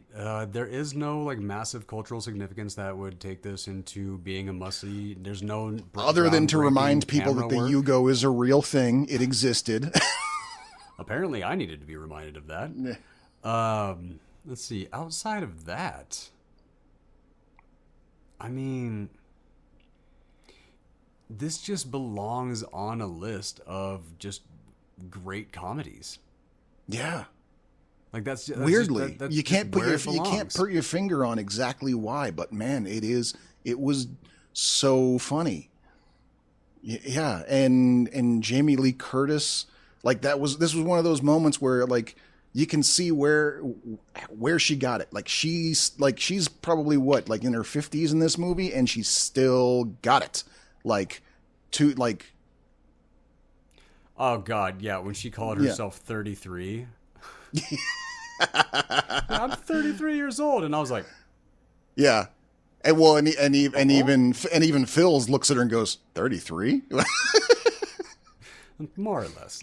Yeah, but man, she is every bit as of the sex appeal in this movie as she had in any other movie she's been in. So yeah, yep. So, I mean, the movie that she had the most sex appeal is a movie that was not expected in any way, and I did not know about this until I saw the movie not on TBS, Trading Places. Oh, right. Yes. Yep. You need to watch that caught a lot of people by surprise of TV to understand what I'm talking about, because that... No, I do. That scene is very it's understandable how it gets cut. It does not it doesn't need to be in the movie. It doesn't serve the purpose of the story in any way. However, whoa. Yeah, no, I saw it on HBO, so I know exactly what you're talking about. Yes. Yeah, no, I'd never seen Jamie Lee Curtis in that light, and then when I did, because when I was a kid, I was she was older than me, and when I was a little kid, she was so much older than me that I was I didn't really kind of get the appeal. And then I got a little bit older, and I saw one of her older projects, and then we were a little bit closer to the same age, and then I was like, holy crap, I get it. Right, exactly. Now I completely understand. I've always known that she is a tremendous actor and performer. I did not know she was that crazy hot when she was like in the 80s. Yeah. 90s. No. Trading Places was 80s. Early 90s. Was it? 80s? Trading Places was late 80s, I think. Okay. Yeah. Like I want to say 85, 86 or somewhere around there. Okay. Yeah. I can see that. All right. So that's going to close up the first section of today's show for Drowning Mona. All right. Looks like, and I'm back. Brad's back. We're all back. Yeah. And now we're prepared to talk about the next film. Another wildly underappreciated movie in its time. Do you think it was underappreciated? I can't remember. I was a kid at the time. Now, see, here's the thing. So, one of the songs that's featured in this movie is a Tori Amos song. And I remembered that I actually even had that song on my iTunes for years upon years upon years. I loved that song. Before going into watching it, I forgot that it was a Tori Amos song. And so I was like, what was that song again? And so I went to look it up. And when I looked it up, I found a bunch of blog posts talking about it. Basically, people going to like Reddit and Quora asking the question, why in God's name did Tori Amos agree to do this song for such a flop movie? And I was like, what? Really? Yeah. And so I went and looked it up, and it turns out that, yeah, with a $50 million budget, this movie was made, but its worldwide box office was only $24 million. It lost $26 million? Yeah. So yeah, when it came out, this movie was considered a flop. That makes no sense. I don't know. And I think, personally, I'm going to say there might be a lot of hindsight in this. I think there was a lot of this movie that was predicting the future that people thought was a little too preachy. But now that we're in that future and it turns out they were right about everything, that kind makes of a cult the movie classic. Yeah, that's the thing. So I think that's probably what's happened.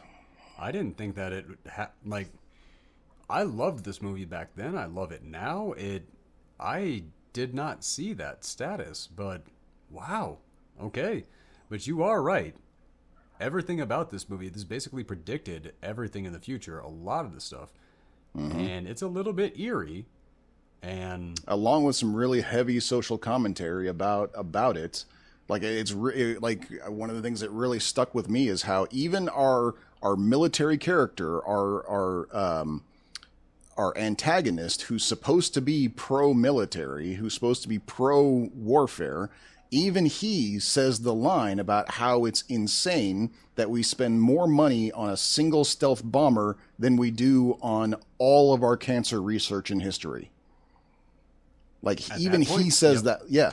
And even he says that line, that's how, which probably is why people were like, oh, this movie's so preachy. And then, here we are 20 years later, like, oh God, I wish we were only spending $500,000 on one bomber. Like, Jesus, that'd be nice. Yeah, that is not inflation went a lot further than they thought it was going to. Yeah. So in this movie, Toys, starring Robin Williams, Joan Cusack. Actually, like I said, I was really wrapped up when I was supposed to be doing this, so I didn't even write down everybody who was starring in this one.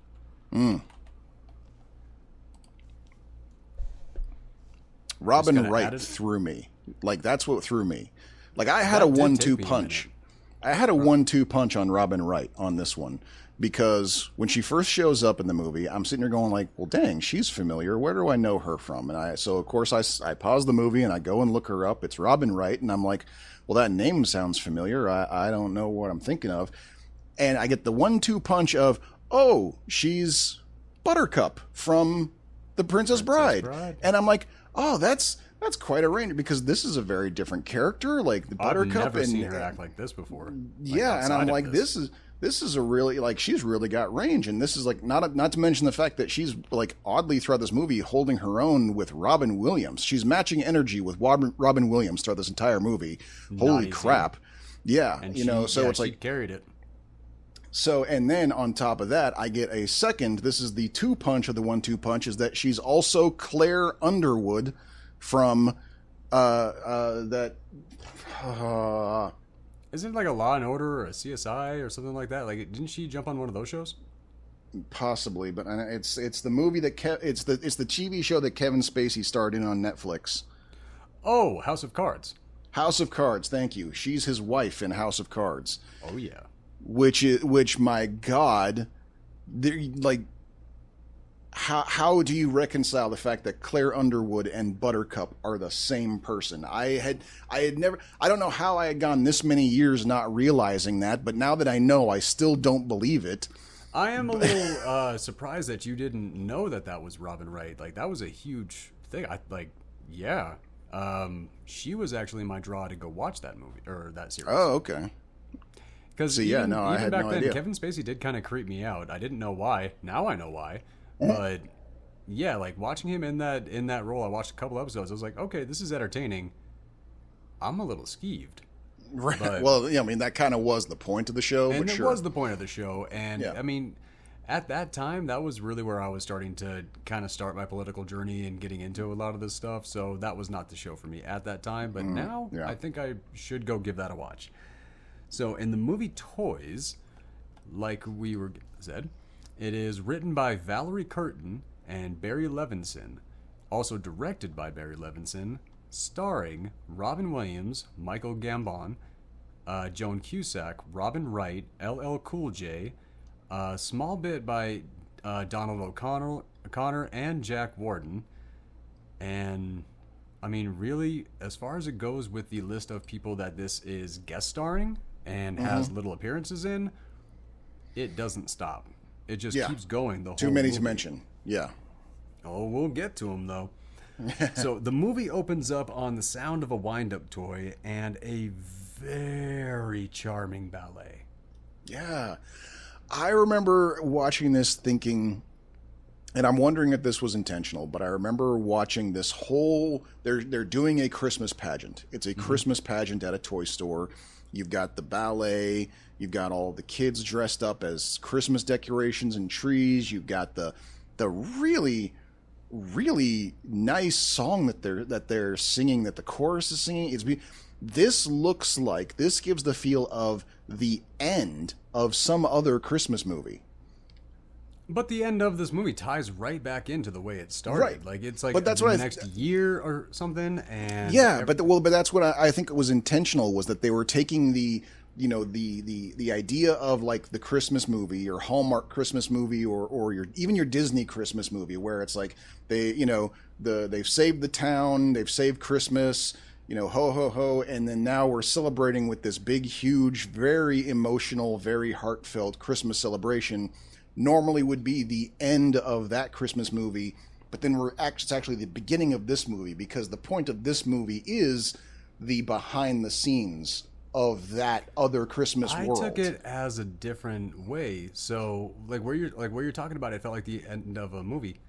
Mm-hmm. To me, it was the end of the situation. It was the end of like the homeostasis, everything like as it and it stands, certainly all did that, turn into that, for sure. It became the end of that because it was even the day that his father died. Right. So having like basically our current comfort and everything like that come to a close, yes, I did.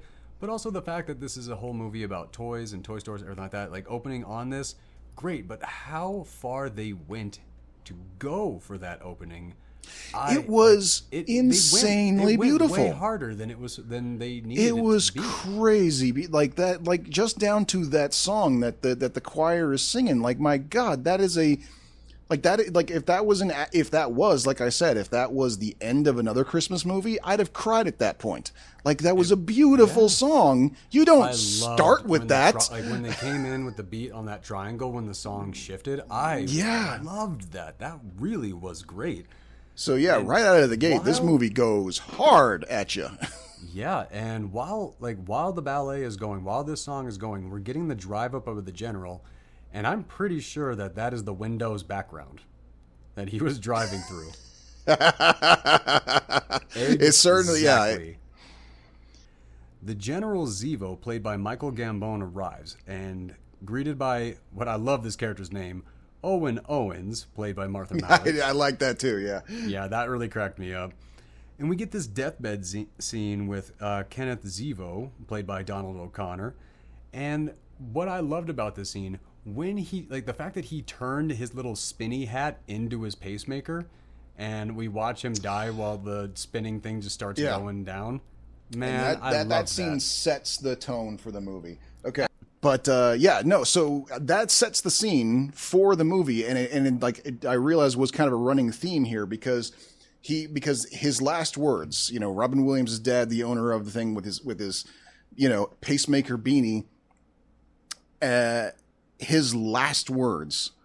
No, I guess they weren't his last words because he did say something else in the ambulance. But before he passes out in this scene, because his heart is failing, he says, "It's whimsical." As the beanie is slowing down and the alarm's going off, and his brother's like, "You hooked your pacemaker up to your whirly beanie," and he just, as he's packing, goes, "It's whimsical," that.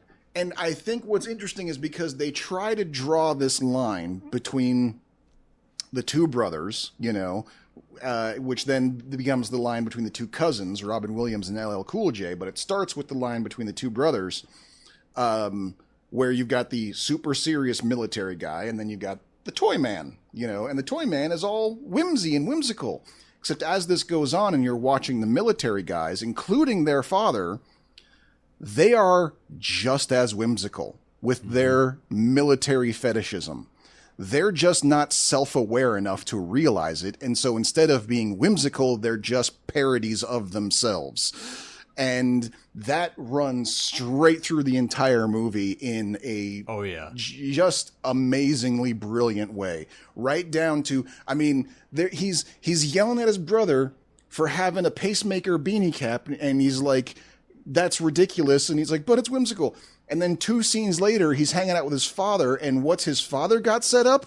His father has a spotlight on his 4-star general thing. Just like, 4 stars, fuck you. Like, that's more whimsical, if you ask me. They're just not self-aware enough. I would agree with you. I will, more? I don't know about more.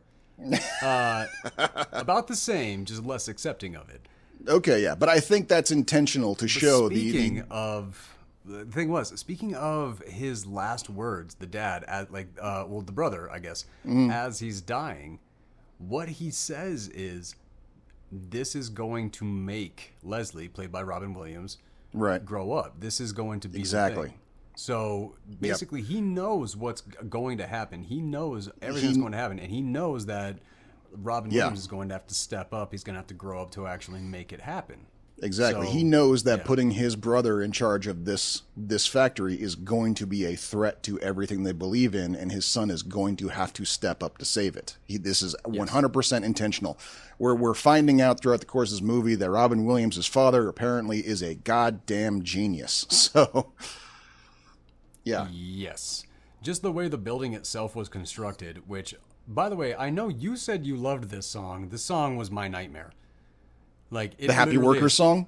Yes, that is like a dystopian freaking nightmare to me. But it is an earworm, man. It's like is. No. I like the song. I was like, man, this is catchy. And then I listened to the words, and I'm like, I don't ever want to hear this again. My God, this is the creepiest thing I've ever heard. And they're playing it off like it's a really happy and everything like that. And I'm like, and that's what I loved about it. Making it creepier. That is what I loved about it. That is why I went and bought it. Yes, precisely for everything you just described there. I loved all that, and that's why I bought it.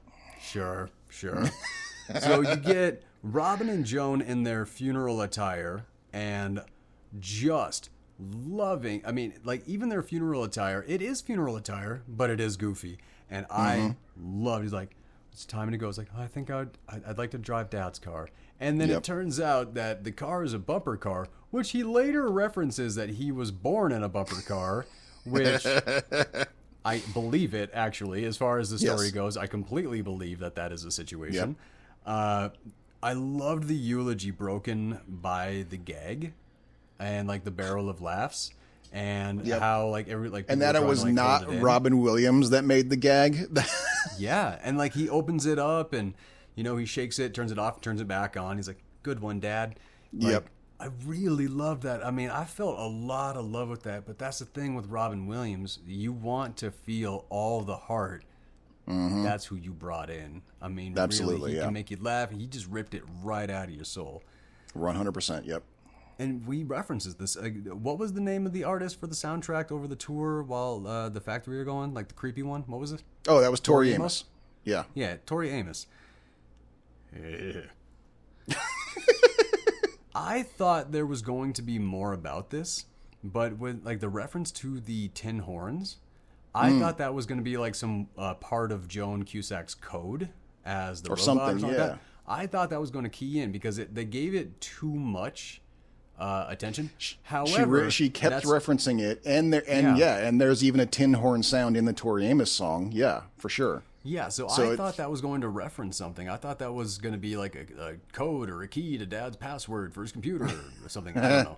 But that was something that stuck with me, and I thought they were going to pay it off. And if they ever did, I didn't see it. No, not that I noticed, certainly, for sure. Yeah. Did you notice who was on the research team?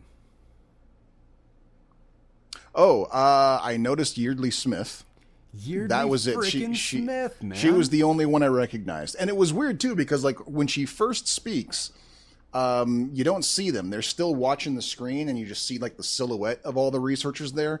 And she has a line. And for a moment, you're sitting there going like, is there a child in there with them doing this? Like, Kinda, yeah. Little Lisa Simpson rocking it in the toy factory, which, God, what, just thank you. Yeah. Thank you for tossing her in there. That was such a great moment for me. It was a tiny little role, but man, did you notice which line she gave in that? I don't remember, no. So they were talking about like, what happens when you poop in the tub? And then Yeardley Smith goes, we've all been there. And then Robin really quietly, this is not a shared experience.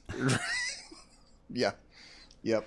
I just love the fact that you have Yeardley Smith in your movie, Little Lisa Simpson, and you have so few lines, and one of them is about her pooping in the bathtub. Yeah. Great job. Way to hit a home run every right penny. there. 100%. Yes. Oh, I completely agree. The fact that Joan had to be the one to personally test everything that came through and all this stuff, once you find out she's a robot, that makes a lot more sense. Right, like, yeah. Even before you find out she's a robot, with how quirky these characters all are, it still seems makes sense. Yeah, it still makes sense because it's like, yeah, these are two grown children that have done everything they can to remain children and have just been given an unlimited amount of resources to be as childlike as they can. Which, weirdly enough, I didn't catch the childlike sense from Robin Williams in this that I was ready for. Like, there was goof, there was a little bit of that.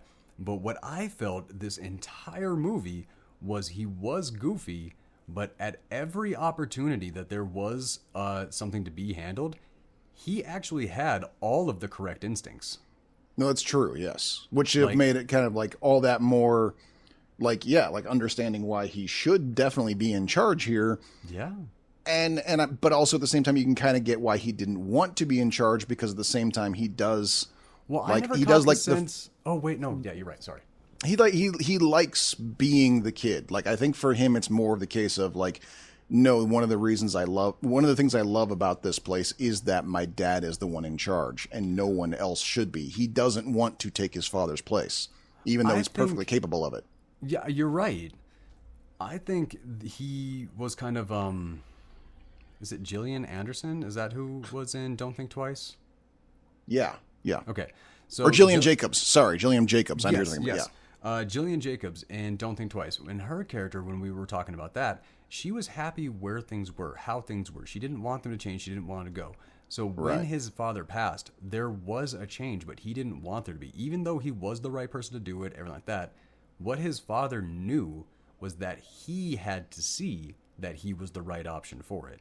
Right. And that was the decision that I'm talking about earlier when he was in the ambulance and he was like his final words.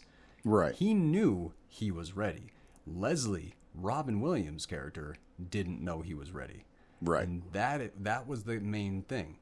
And I really, really enjoyed this specifically.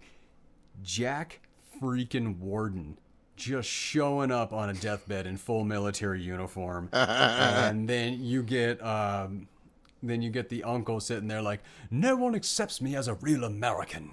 Right. Like, and they're like, did you go to a dialect coach? Like, yes, I went to the dialect coach, and the best I could say is whatever he said. And they're like, and they saw right through it. It's like, right, yeah. Wow, man. We can't understand a word that he's saying, but apparently he can. So. I don't know. I keyed in on it, like as it was going through, he actually was saying the words he was supposed to be saying. For sure, yes. Like, so I was really happy that it wasn't just a bunch of mumbles, but it actually was the words. Like, dude, Jack Warden is great. Mm-hmm. Like, I know, me personally, I mostly know him from Problem Child. Oh, okay, because that's my era, and I need to go back further if I want to see more Jack Warden, because he died pretty shortly after this. I didn't look into it, but I know the dude was old, and I have not seen him in a long time. Actually, no. What I know him most from is Big. Oh, right. Yeah. That's the main one. That was the big one that he did. Which we got to cover. Well, we actually just did a Tom Hanks movie very, very recently. We can get to it. We probably should, because I actually did mention it to my son recently. My son sent me some viral video of some people doing a tap dance on a giant piano thing to play a song, and he was like, "Isn't that clever?" And I'm like, "I've seen it before, boy." Like, this is old news to your old man. You're playing those. I've done. It had, like, I mean, it is fun when he, it's like, one of the things that we have. Like, we had those experiences. It's one of the tools. It's one of the cards that we get to play. It's like, no, you're getting this version. Do you want to know where it came from? Like, right. Yeah. That's why I'm doing the show. Yeah. You know. Yeah. That's the fun of it. Well, I think the one that I probably got the biggest reaction out of was when the first time he discovered that there was a Clue movie. Like, he had played the board game with his cousins and stuff like that, and I don't know where he was or what he was on, but he found the poster to the Clue movie and he showed it to me, and he's like, "So apparently this is a thing." And I looked at him and I went, "I saw it in the theater." And he's like, "You what? You've seen this movie?" And I go, "Yeah, let's watch it right now." Boom. That's the right call. That is the right call. And then I had to explain to him about how, like, in the movie theater, they only showed us one ending, and what ending you got depended on what theater and when you went to see it and stuff like that. So, like, there was a long time before I saw the other two endings to the movie, you know? So here's the thing. The movie didn't say this. The movie didn't go into any kind of detail about this at all. But when the general says, "And one of my own guys tried to frag me," and then we find out that he took his wife later, I just want that to have been his wife who tried to frag him. I'm just making that a part of the movie. I'm just doing it. Okay, yeah. And then as he's walking out, he asked the nurse out on a date, and we see that this army tent is right smack dab in the middle of this crazy expensive, fancy ass room. Again, self-parodying whimsy. Again, with no self-awareness. Yeah, with no self-awareness to it. Yep. And then we get to the board meeting, and the general is like checked all the way out, and he is falling asleep until he hears a notion of corporate spies. Yeah. And then once he's like, spies? Espionage? A mission? Like, that's when he gets in. And then he steals Owen Owens to go into a supply closet. That scene was weirdly brilliant. I was just about to say, this is golden comedy. Yeah, but like, this is gold writing when you get it there. It was just short of being a Monty Python sketch, like just barely short of being a Monty Python sketch. It was giving you that. Brilliant. I am giving you that. Goes into this room, kicks on the lighter. "Tell me about spies. You're being too loud." And talks too quiet. "I can't hear you. I still can't hear you. Is this good? Is it good? Like, he actually goes, dude, that was Monty Python as fuck. Oh, man, no, that scene was top tier right there. Yeah, it really was. And then we get to bring in Patrick. Now, weirdly, LL Cool J was like one of the only things that I remembered about this movie. Like, but weirdly, I remembered everything, like all of his scenes. Yeah, well, and that's the funny thing is, like, I remembered that scene where so he's introduced. The character is introduced. They're waiting for him. He's late, and then all of a sudden he comes out of the couch wearing camouflage that matches the couch's pattern because he's a secret. He's basically a special ops guy, and he camouflages his way in. I had remembered that scene as so brilliant. Like, I'm sitting here going like, oh, the scene where the guy with the couch camouflage comes out of the couch. I had forgotten it was this movie. Oh, for really? years, I thought that scene was from a different movie, and I kept trying to remember what it was from. And I was like, I'm like, whatever that movie was, it's so good. And so when it showed up on this one, I was like, holy shit, I found it. And it was right in front of me the whole goddamn time. What is wrong with me? Awesome. And I completely see, like, I have that in different movies. I know there are scenes that I am thinking of that I don't know the correct movie. Right. But man, not this one. Like, for some reason, every single thing the only thing that I didn't remember was things that as a kid I wasn't going to key in on. Right, yeah. I didn't remember how adult this movie was. Clearly. See, okay, yeah. So I remember when I saw it, like, being shocked, we're jumping ahead here, I think. But I remember when seeing this, thinking like this was a family flick, all the way up until Robin Williams' first undeniably dirty joke in the movie, when I'm like, oh, this is not a kid's movie. No. And but are we thinking of the same one? We might be. Is it the bumper car one? No, the devil puppet one. Oh, right. Okay. Yeah. All right. Fair enough. This I loved. Like, when he came in and he had like the possessed egg. It was a weird thing because as the scene started, I was like, uh-oh, don't do this. Don't do this. Robin Williams isn't as funny as I remembered. Don't do this. Don't do this. And then as the scene kept going, I was like, okay, like, I broke a smile, and then I kept laughing, and then I couldn't stop laughing, and I'm like, it's because yes, it keeps going. It keeps going. This is why Robin yes. Williams, like, he had that capability. Like, he pushed a joke, and the joke didn't get annoying. It got better. Yeah. And, like, I got worried for a second there, and then it completely disappeared, and I'm like, there's my dude. Oh, why was I even worried? I felt bad that I even got worried. And yeah, this is the scene. Actually, this literally is the scene right here where LL Cool J comes out of the couch and they go in and they sit down for dinner. Find out that, like, they hung his kids, and LL really. By the way, do you know what LL Cool J stands for? Did you? I feel like I used to know, but no, I've forgotten. LL Cool J stands for Ladies Love Cool James. That's yep. Now I remember. Yep. You know, way to actually have a wildly stupid nickname completely stick and never seem dumb. 90s hip hop, man, was a whole thing. Well, yeah, and then we got into the 2000s where everybody just became Lil. Yep. Like, literally. Like Lil Bow Wow, Lil White, Lil Wayne. Like, everybody was just Lil for a while, and yep, yeah, that was kind of a weird one. Like, I wonder when that kicked off. Then, like, we get LL. He's actually hinting that Joan never ages, which is our first hint into finding out that she is a robot. A toy, really. She's a toy.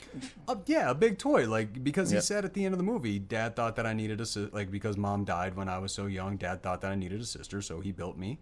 Like. Yeah, dude, there is so much weird, this movie is so much tragedy, and so much of it is just hinted to. Yeah, yeah. Like, it's weird, and like, I weirdly just love it because I didn't have any time wasted on any backstories. You just get a line to inform the character, and then the story keeps going. And you get all that you need to know in those like little peppered moments at the time that you need to know them. There's no need for any monologues or flashbacks or anything like that. You get it. Yeah. By the way, this was the moment that I realized that this was not the kids' movie that I thought it was. Which was? Time to switch the systems and go to war toys. And Robin Williams saying, Dad always said war is the domain of a small penis. I had forgotten about that one. Yeah. Yep. Yeah.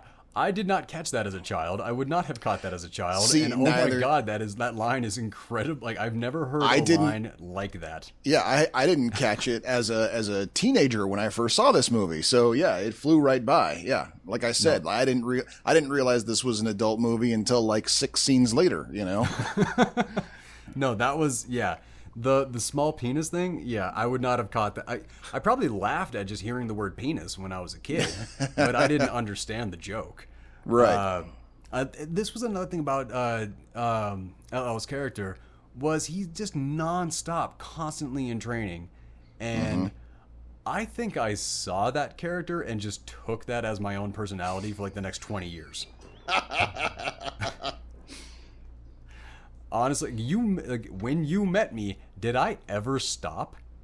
No, that's true. No, that's true. No, you were like always I on the had, move, I had that mentality forever, man. Always constantly going, always wanting to get better at something. I think this is where I got it from. Okay. Because like I said, my whole life, I have never forgotten LL Cool J's character in this movie and how he was like dedicated and going to it and everything. Like, there's just something to that. Putting Joan to bed. That fucking bedroom, man. That bedroom, that scene, everything about it. Yeah.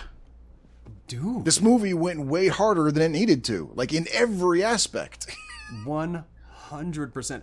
And I don't know how much improv you actually got from Robin Williams because of the fact that the movie was structured so much around and he actually played to everything that was going on around him. Mm-hmm.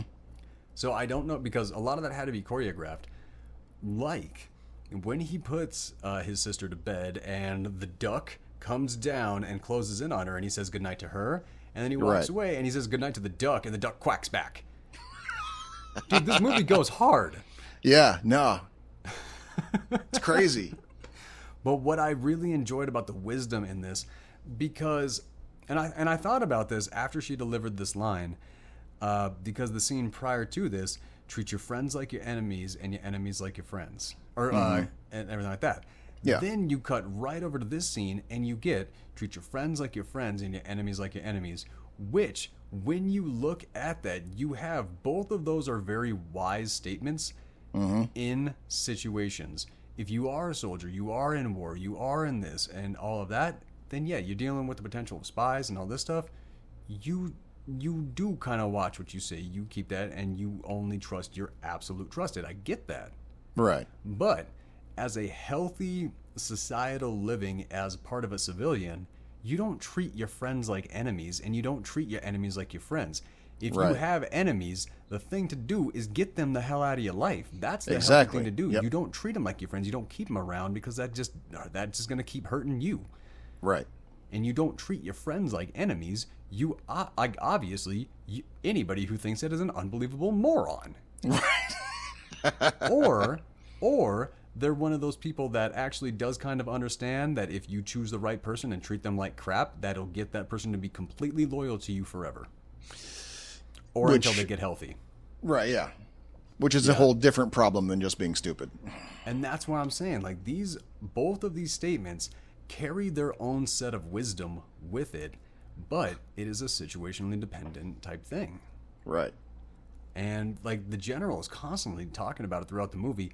We're never going to get another war. And like even his dad's like, there will be another war. He's like, not like we had, not like it was, not like World War II. Even Vietnam was this and this. It's like, yeah, warfare did change. We did skip over. I forgot one of the things that I liked. We skipped over real quick when he did finally decide to take over the company. First of all, he stays in uniform. He's wearing a military uniform while running a toy company. That's my very next note. Okay, but the second, okay, then maybe I did miss it. But then but no, like when he's like standing in the office for the first time, and he's replaced his general stars with company logos pins, and now there's 5 of them. So now he's a 5-star general, like still in competition with his dad. And now he's like, now I'm a 5-star, 5 company logo I'm glad general. you caught that. I am glad you caught that because that really did crack me up too. Yeah. So we get the new uniforms and a remixed version of the Tori Amos. Tori Amos. Okay, sorry. I don't know who this person is. Really? I missed that. Or even, like, if like what are some of her songs like her big songs that I would have caught? Criminal, I think, is her. I don't know.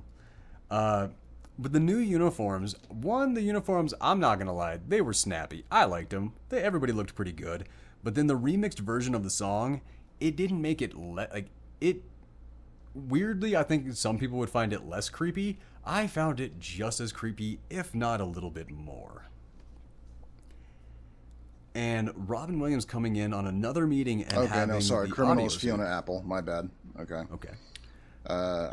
See, I don't know. She's one of those names that I heard all the time in like the 90s and the aughts, and so I can't draw the line between where her name went and what songs were hers. Well, you also worked in a music store for a certain a certain amount of time, so I learned nothing while I was there, but yeah. Yeah. Well, I know you learned some stuff about Madonna. That's true. I did. Yes. So we get that. We go into another meeting, and this time Robin Williams is coming in with that audio suit, which is hilarious to me, and I'm loving it. But this is where I'm kind of saying, like, okay, so maybe he isn't mature enough to do this. But he goes in, he's like, General calls him a buffoon. He's like, huh. Buffoon. Yeah. And he goes into like the etymology of the word and everything like that, and you're like, oh, okay. No, which he's making up off the top of his head. Yeah. Yes, but and you're also seeing like, okay, this guy is actually smart enough to do this skit. Right. So you are seeing the intelligence. And the general is like, I want realism. I want imagination. I'm like, those two things don't mean the same thing, dog. Like, that's something that kind of caught me. But, you know, typical authoritarian thinks he can just bully results out of people with no understanding of how the results come to be. True. I gotta say, this was the tiniest little cameo, and it wasn't even a cameo because Kevin West is not like famous enough to have merited a cameo at this point. This was just a very little small pop-up role. But he just pops up as a factory worker and just has like 2 lines. But Kevin West is one of those that he pops in, he gives a couple lines, and he is hilarious every time that he says anything.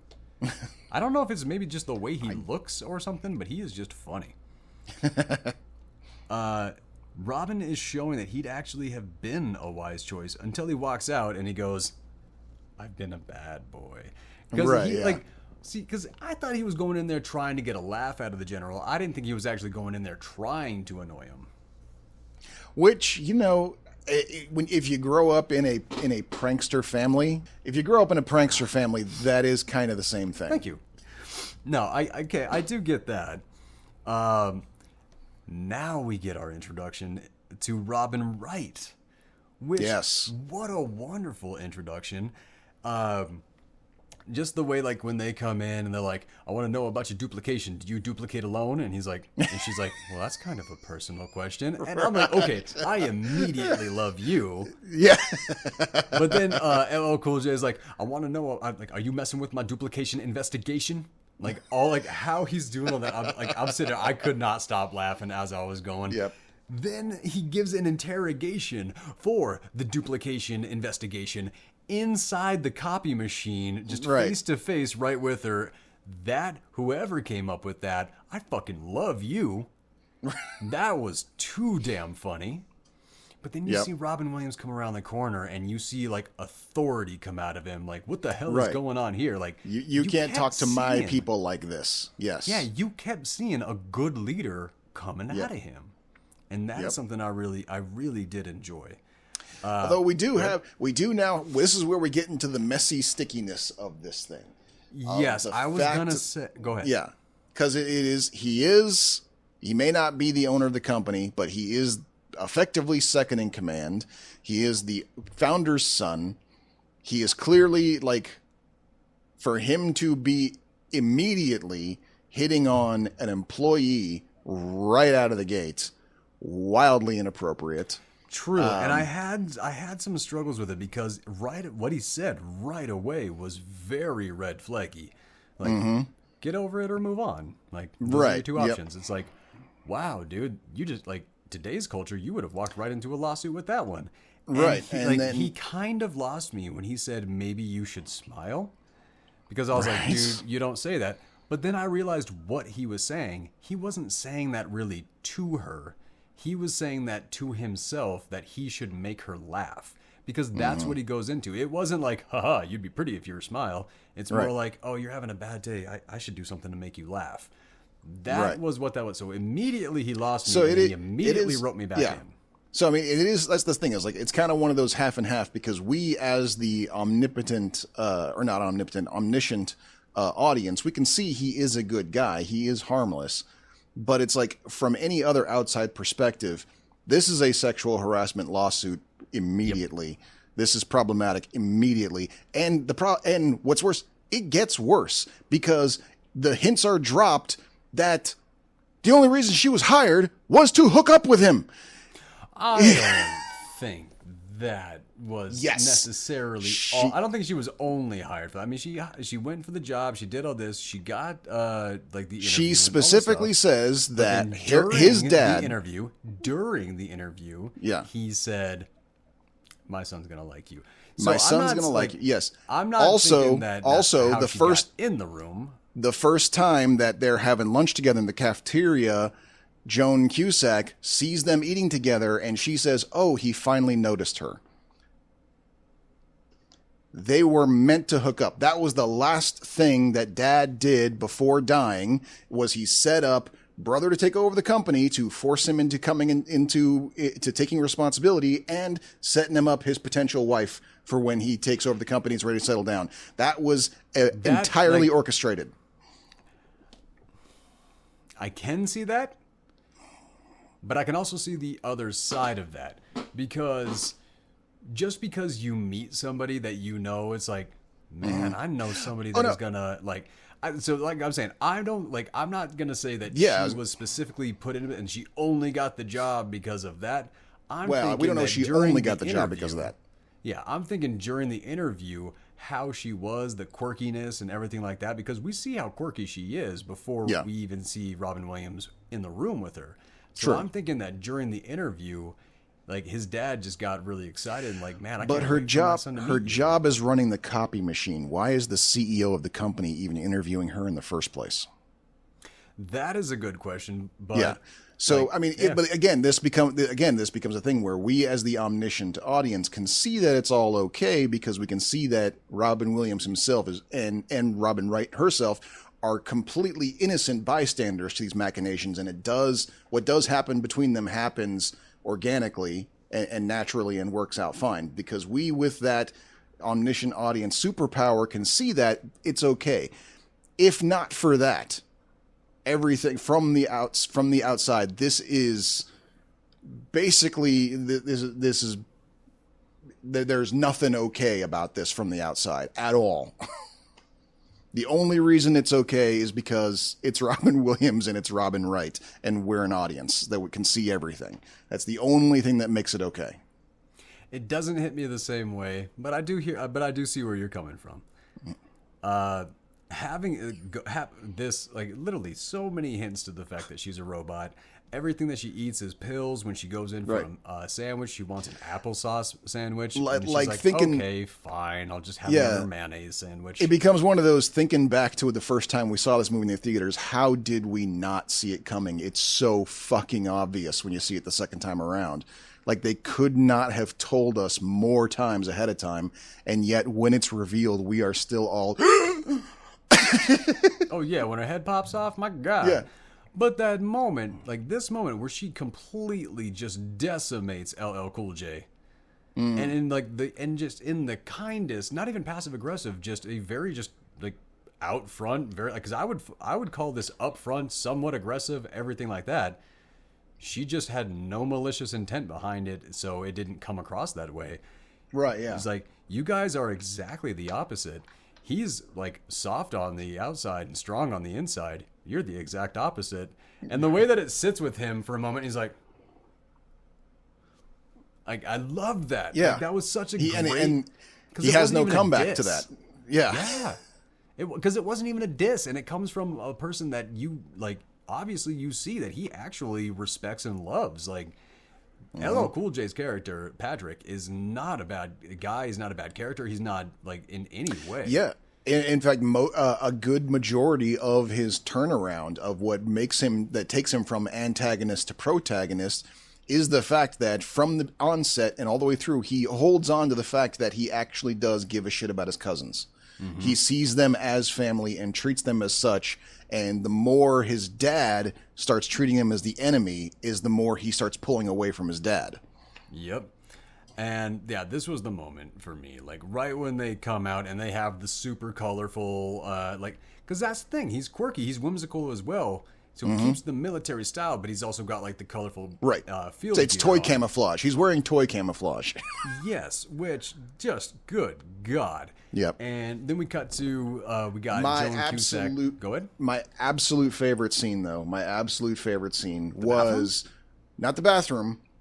Right after we're introduced to the toy camouflage, and Robin Williams is trying to tell him, like, I think we should not do war toys, and Uncle is lying to him and saying, I totally agree. I just need some secret space from you, if that's all right. Yeah, I just need some space for a little bit. Yeah. Right. That whole conversation they're having while in the weird, like, wavy hallway, and then they stop all of a sudden because there's, out of nowhere, in the middle of that hallway, a dude holding a caution duck crossing sign. And while they're stopped holding that conversation, there's two sets of toy ducks crossing the hallway. I don't know why, but I loved that scene more than anything in the entire movie. Just those great toy ducks going by with the dude standing there with the caution duck crossing sign, and they're just sitting there patiently waiting in the hallway that has absolutely zero function other than for what they are doing right now, but apparently is the only way to get to the boss's office. So that's what they got to do. And yeah, I'm again, if you have unlimited resources and love whimsy, you're goddamn right. That's exactly the kind of thing that you would do in your office building. And so, yeah. Oh, absolutely. Just to get that, like, to have your gut get that little feeling going down a hill every bit, like as you're going through, the fun that would create. Yeah. If I had to work at an office building / factory all the time, and that was how I got to my office every day, fucking A, I would be fine going to work every morning. Yeah, there would be a lot of fun with that. Yeah. So we get Joan Cusack and Robin Wright. Like, Robin comes into the bathroom and Joan is in the corner singing a terrible song, not even trying to sound good or anything like that. Mm-hmm. Then she's like, do you want to come join me? And thank God that Robin Wright actually does, because I love that they had that like little moment of bonding. Because Robin Wright starts singing, and then Joan's like, "Oh no, maybe you shouldn't do that." No, that was just too funny for me. I loved that. And then we get like really where the movie starts taking its again. The same thing, like I was saying before. Like, it's amazing that Robin Wright was able to match Robin Williams' energy throughout this whole movie, but so is Joan Cusack. Joan Cusack, Robin Williams, and Robin Wright are all just on the same frequency throughout the entire movie, which should not have been possible, but they did it. But I think we can both agree that Robin Williams did dial it back a little bit for this project. That is true. That is a very good point. He was a little muted. He probably handicapped himself so they could keep up with him. Yes. That would be my guess, because this is more like outside of seeing Robin Williams in a serious role like 1 Hour Photo or Good Will Hunting. Right. This is some of the most reserved acting I've seen him do. Sure. Yeah. Okay. Like, he is very held in. You see the goof, you see all of it, but you also see the serious side of him, which is what the movie is really about. Yeah. Then, like I said, this is where the movie starts turning, and we get that visit to the arcade. And man, he gets on that game, and he's a rough one, because he just specifically starts targeting all the UN vehicles. And we start seeing a real issue with this guy. Bad dude. Yeah. Like, man, we do not like this guy.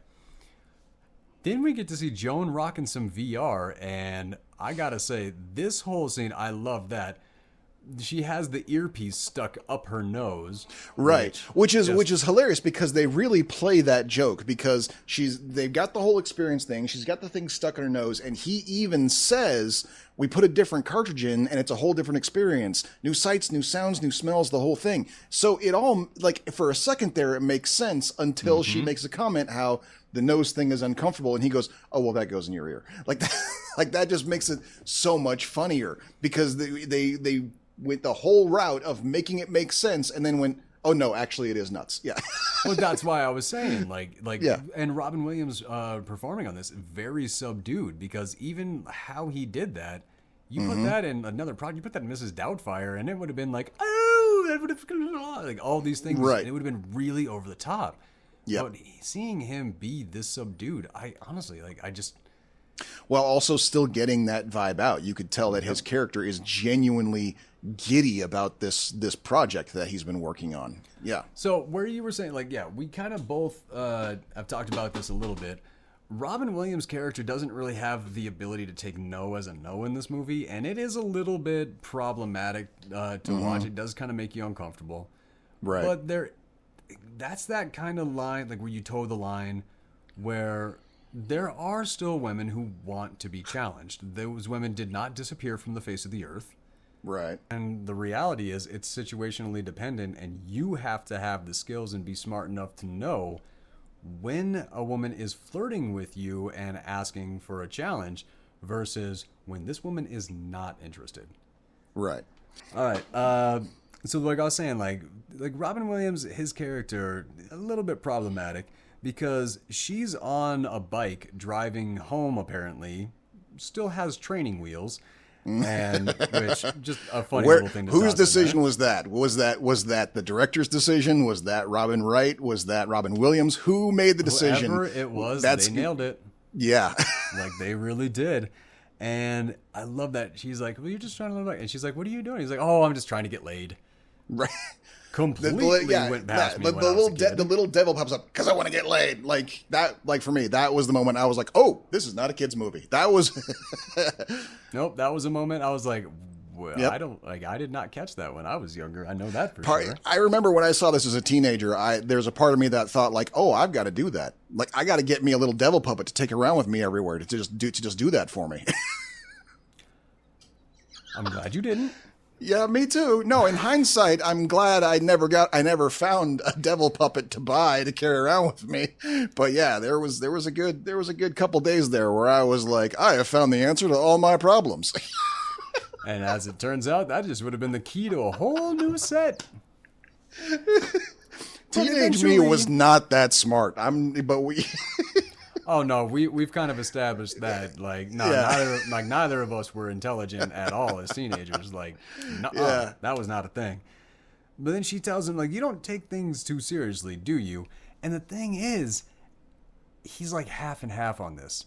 Like a lot of what he's saying is very serious. He's being very serious, but he's kind of battling himself with it. And that was a big part of the message for the whole movie was kind of battling, turning into an adult and taking responsibility. It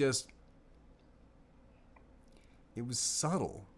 That's the thing about it. Like, it wasn't just slapping you in the face with it. It's something that was it was a part of the movie, but it really, it was really subtle. And I really liked that. And that's the thing. At no point other than on his father's deathbed saying this is going to get him to grow up.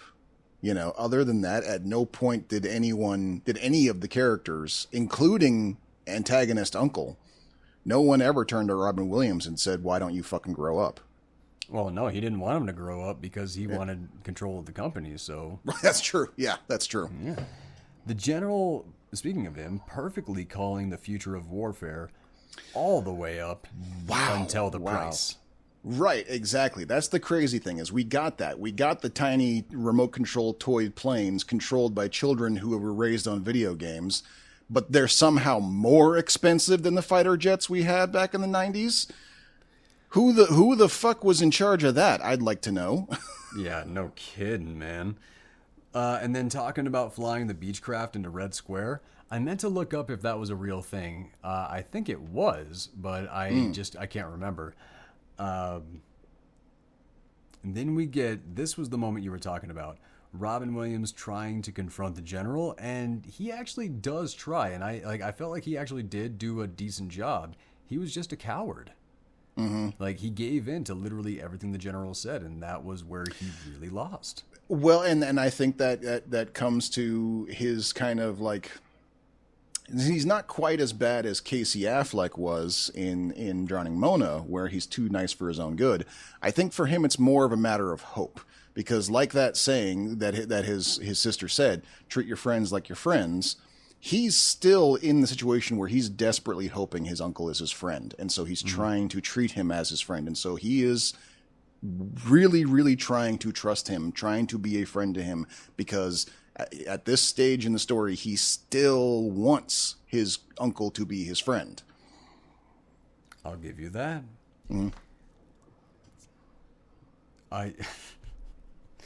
The research room terrifies me. Like, I don't know how I forgot about that, but I'm never going to go into a tile room again and not think about this scene.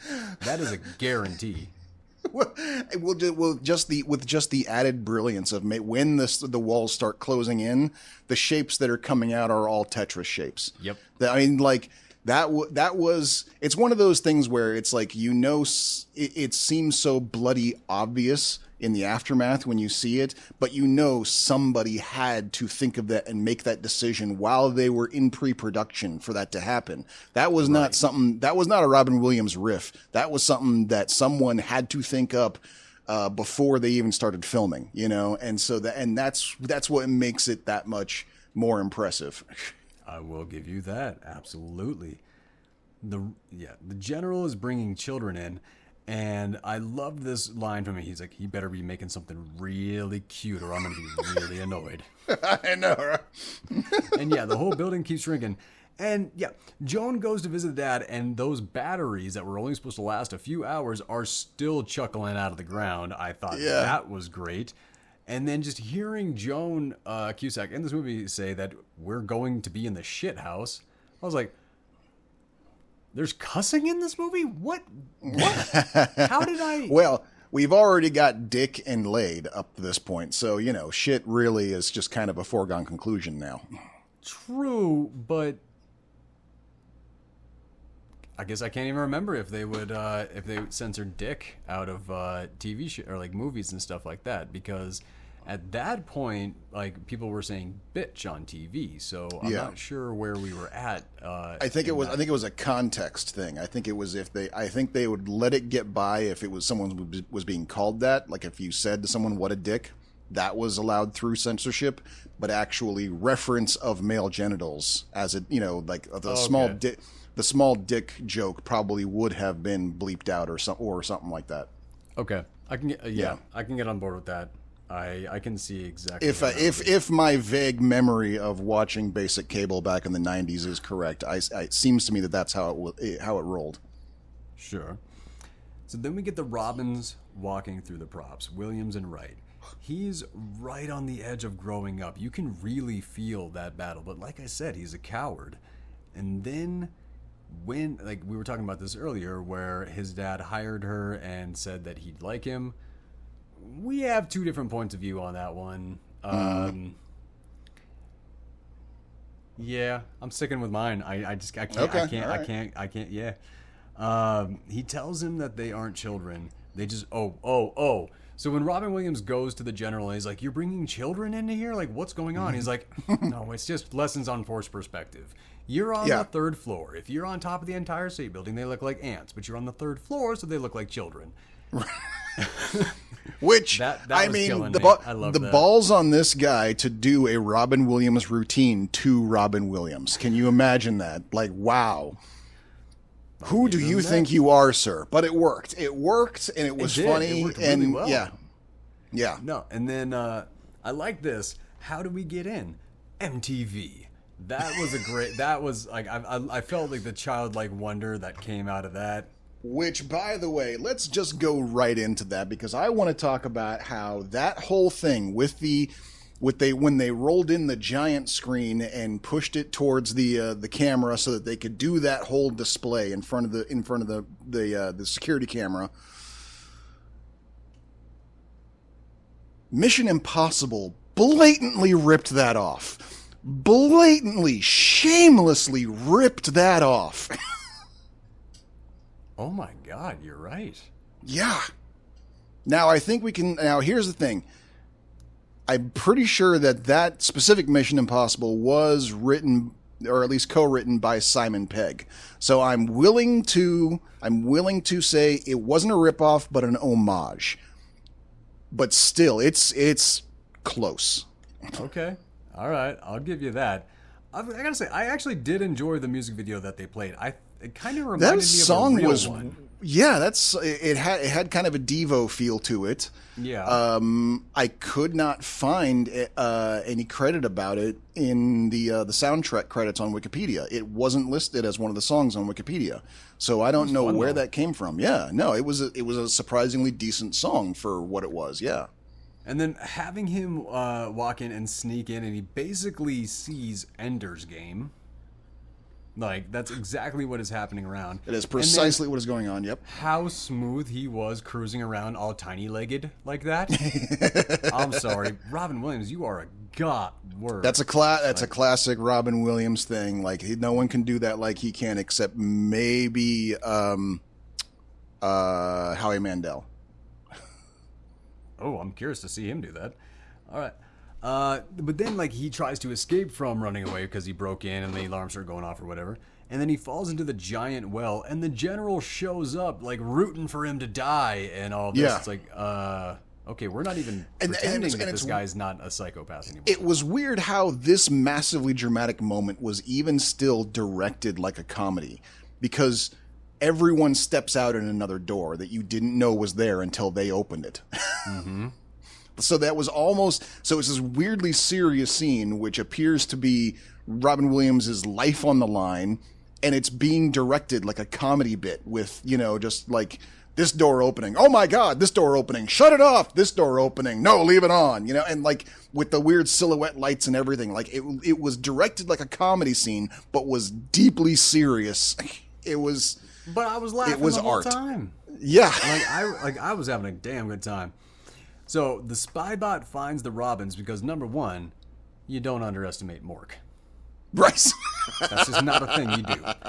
And so the spy bot finds the Robins, and how LL uses the bathroom, I was scream laughing on that one. I remember being pretty tickled by that in the theater too, going like, oh my God, like he really truly is just as ridiculous as his cousin. How does he not see it?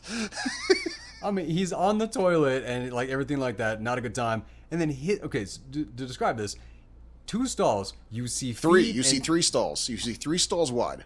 No. 3 stalls. In two of the stalls. So you have feet and everything like that coming out, like sitting out of one, and then you hear like this time, and he hangs up the phone. Then his feet come down of the other one on the other side. And then he gets out and he walks over and he picks up like this mannequin that he has to make it seem like that's the one that he's pooping in. Right, yeah. This scene was beyond funny. Yes, it really truly was. Absolutely slayed me. And then, okay, I do know why I didn't remember that Jamie Foxx was in this movie, because holy crap. It's a very small role. It's a very small role, and he's not even, like, he's nowhere near the title, like, at all, anywhere on this. But yeah, he's playing like pervy security, and this is a young Jamie Foxx. He's really young, yes. Like Ugly Wanda Jamie Foxx. Like this is real early on, and I was loving it. We get this Robin on Robin kind of sex scene, which is that the only sex scene that Robin Williams ever did? No. Okay, where else? I don't remember any. Moscow on the Hudson. Didn't see it. Okay. Well then, I guess that. I'll tell you about it later. Okay, fair enough. Then we cut to the team making a complaint and then asking for a tour of the building, and the general just wants 2 more weeks. Which, no, like obviously things are going bad. Then the secure meeting where the general has everyone get down to their skivvies. And then as they're going through it, you see Jamie Foxx sees that there's a pair of scissors inside the guy, and they reference like, yeah, my chest kind of hurts since the surgery, just right here. Completely unnecessary, but I'm Absolutely so happy unnecessary. Yeah, but funny. Yeah. No, that was great. That was so stupid, but great. This is one of the only scenes that I remembered in detail about this movie. So we get the three of them on the VR roller coaster. Then we get the general and the infamous fly scene. Oh, yes, yes. Him shooting himself in the foot to hit that fly is something that I never forgot about. Mm-hmm. Yeah. No, that is a scene that stuck with me literally forever. And oh my God, did you notice that nurse was Debi Mazar? Yeah. Oh, yeah. Well, not until she showed up the second time, and we get a clear shot of her face, and it's like, whoa, hello, yeah. Yeah, no, I completely missed it when she showed up at the beginning as that nurse, but when she came back, I was like, wait she barely clocks in. You get like a half glance of her for like 2 frames before, and then the rest of it's just from the back of her head. But yeah. How the hell did we cover 2 movies like in the same week where the girlfriend is banging the dad and the son? How did we do that? Yeah. My thoughts exactly. Like, what the hell? How did that happen? Seriously, what are the odds of that happening? Like, that is just infinitesimal. That is crazy. I'm proud of us, though. Oh, that's a weird source of pride. Yeah. Well, But this was the moment. So, 1, it's his dad is banging his girlfriend. 2, his girlfriend is the one who informs him that, yeah, your dad sent your mom over to Vietnam, and like he sent her across lines on a recon mission, and then she died. Yeah. And like, what a heavy ass story that we just kind of wildly like glide over. And right. All the whole purpose of that is just to get LL Cool J on the right side. Well, it's the last shred is for him, because like he's been pulling away from his dad this whole time, because like I said, as the more dad treats his cousins like the enemy, the more he pulls away. That last little snip was discovering that his own father has been lying to him all these years about how his mom died. That's it for him. He's like, oh no, now it's on. Yeah. But this was the moment where LL goes rogue, and literally all the conspiracy theories in the world, all of them right here, hitting right at the same time, and it's like they're just all coalescing into this one movie. So when we're talking about preachy stuff and everything like that, my God, why don't conspiracy theorists go apeshit for this movie? I know, right? Like, this movie should be constantly talked about. It was because it referenced every damn thing. Damn thing. Yeah. Like, I didn't miss anything. 20 years ahead of time, it saw it all coming. Then we get the sweet toys versus the war toys, and let the games begin. Like, the new security system is a complete game style. They wind up trapped in a maze, and mommy and baby Gatling gun. Dude. Somebody had fun with that whole thing. Yeah. Absolutely. But also, yeah, this would be very effective. Yep. Mm-hmm. Because Joan Cusack's reaction when she sees the toy, the little baby and mom walking. Well, when they see the toy, it looks like a little wind-up toy of an au pair taking a baby for a walk.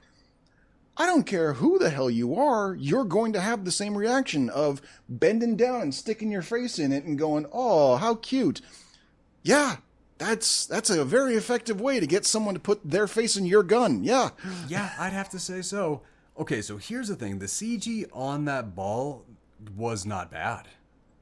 I mean, for the time, it was impressive. For the time. I'm talking for the time, man. I'm always going to be talking for the time. Okay, all right, the thing. The CG on the ball was good. The CG tank ballet was not. That was terrifyingly awful. But the CG on the ball was actually pretty damn good. Mm-hmm. So I also whoever decided to toss that tank ballet in there, that was probably the one wrong move of the movie. I thought that was so dumb. I felt the whole battle scene, the whole old toys versus new toys battle scene. There was some good imagery in there. It went too long. That's the thing. It went too long, and it was, for the most part, I mean, aside from the one last little bit in the office, it was essentially the climax of the movie. And I felt it wasn't a proper climax. It was good imagery. It was beautiful, but storytelling wise, it was a really, really weak way to end your movie. I felt. I kind of agree, because I don't agree with you that it's a climax, because Robin, like the plane was the climax. Okay, true. Yes, like I guess rescuing technically LL Cool J, everything like that. Yeah. So it was a build up to it, but it did last too long. So I think the build up of it was too long. However, what we got in that moment was some wild, like what you already referenced it, wildly beautiful imagery. Yeah, and that probably was why it lasted slowed too down, long, is because they didn't want to cut any of that stuff out. Yeah, and the way that they slowed down some of the audio, the way they keyed in on some of the audio to make some of the broken toys sound like crying babies. We're talking about the imagery on that. That was really freaking powerful. And like I said, it went too long, but we're also a little bit suffering from the fact that it's 2024 and movies have changed. That's true. Fair enough. So I don't know if I would have had the same critique back then. I'm trying to remember how I felt about it in the theater, and I can't remember. I cannot remember if I was feeling that same "let's get on with this" feeling back then. I don't recall. But leading up to that, though, the chase scene it got me on the edge of my seat.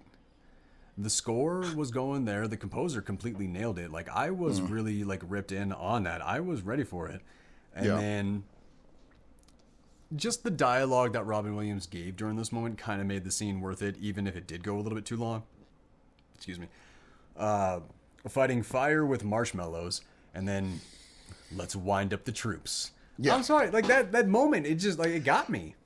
Well, and his whole speech as they're winding them up, and he's sitting there giving Four a speech. stores and many Christmases ago. That whole speech was stupidly brilliant.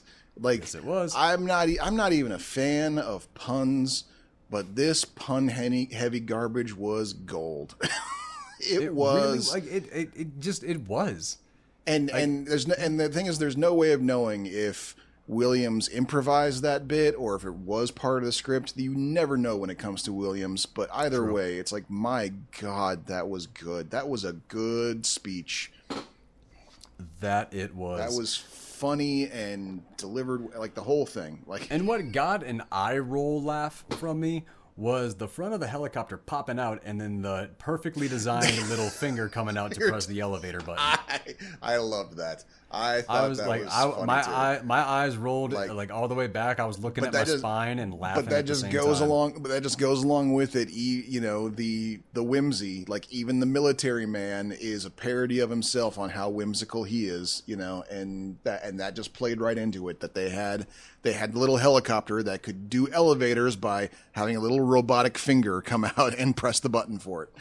And then they even topped it, and they even topped it off by putting a pair of scissors on its tail so that it could cut the wires that the airplane is flying on. Yeah, it was a Swiss Army helicopter. It was freaking hilarious to me. Yeah. The chopper versus the plane, which we were just referencing, and then crashing. So this is the climax of the movie. LL Cool J, he's been damaged, he's hurt, and he's hiding out behind Macy's.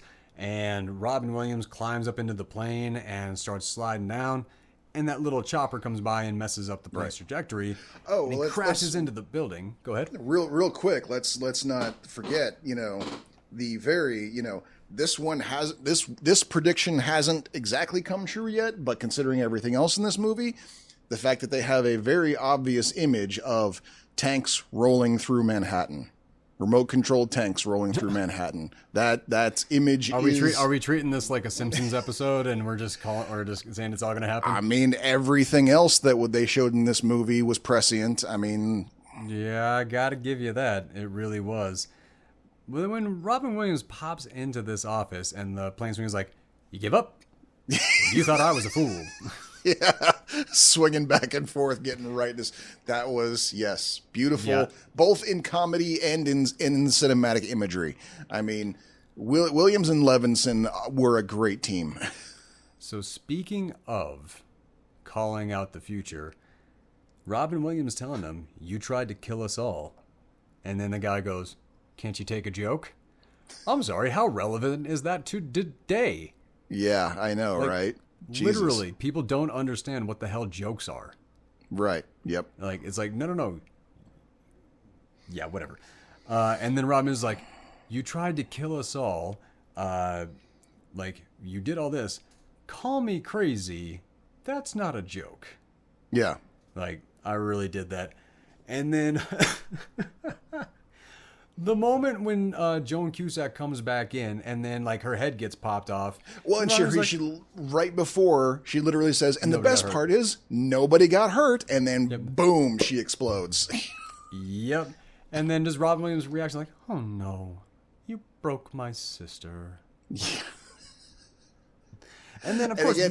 And again, seeing this movie in the theater, I was gobsmacked by that moment. Just, oh, what's going on? I'm so confused. She's dead. Her head's over there, but there's wires. What's going on? And now in hindsight, watching this movie again, I'm going, my God, they could not have been more clear that she was a robot. They practically put a sign over her head that said robot. Why were you so surprised, you dumb bastard? 100%. Now, we talked about this earlier, so we're ending kind of how we began. Dancing and toys. And now the general is, let's call him silly. He's simple.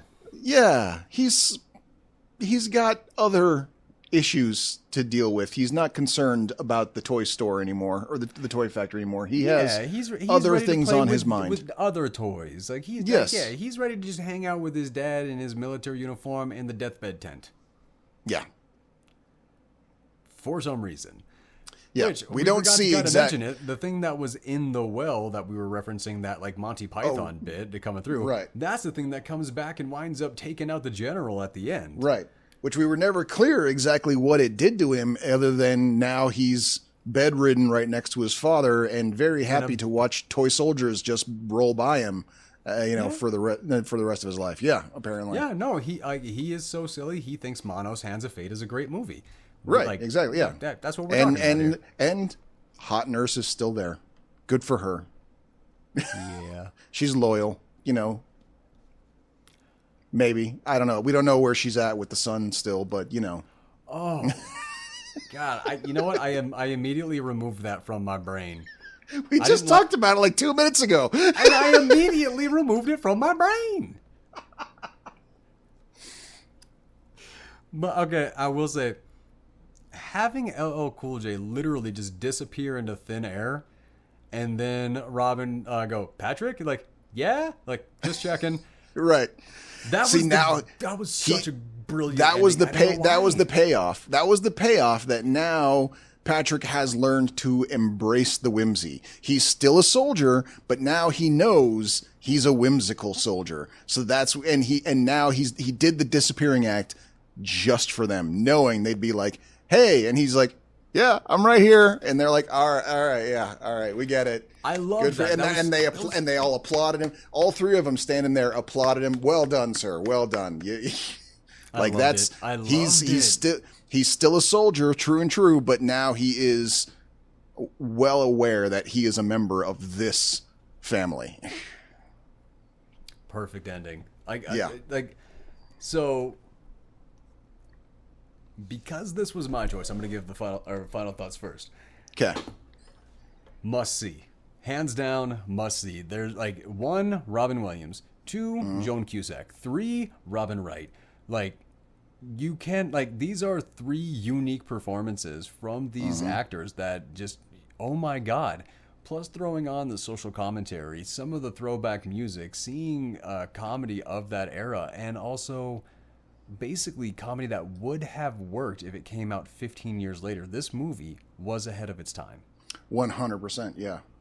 And I think that's I 100% agree with everything you just said, and I think that has to be the only reason I can think of as to why it did so badly at the box office, is because it was too far ahead of its time. This is a movie that has to be appreciated today, and it is yeah, absolutely 100% must see.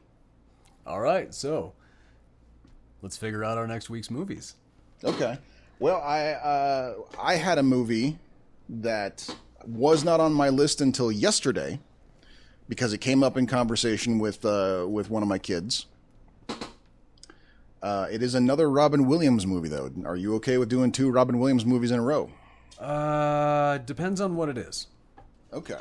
The movie is called The World According to Garp. Comedy or a little bit of both. It's a drama comedy. If we do 2 Robin Williams movies like back to back, they should be wildly different. Oh, they are wildly different. This is not Toys by any stretch of the imagination. This is a. Can I pitch it because we did Robin Williams? Do you want to? We do that as another backup episode? Okay, sure. Yeah. Okay. I got to decide on another movie then, real quick. I had a few in mind just because like we've been having some really good, some really wildly entertaining, but I kind of want to toss it into a slightly different direction this week. And okay. Where we did do kids movies for the backup episode, I was thinking Dragonheart for this week or for the next week. Dragonheart, the Sean Connery one? The Sean Connery, Dennis Quaid. I don't think I ever actually saw that. Oh, okay. So then I'll give you an option then. You an option then. We will go either Dragonheart or King Ralph.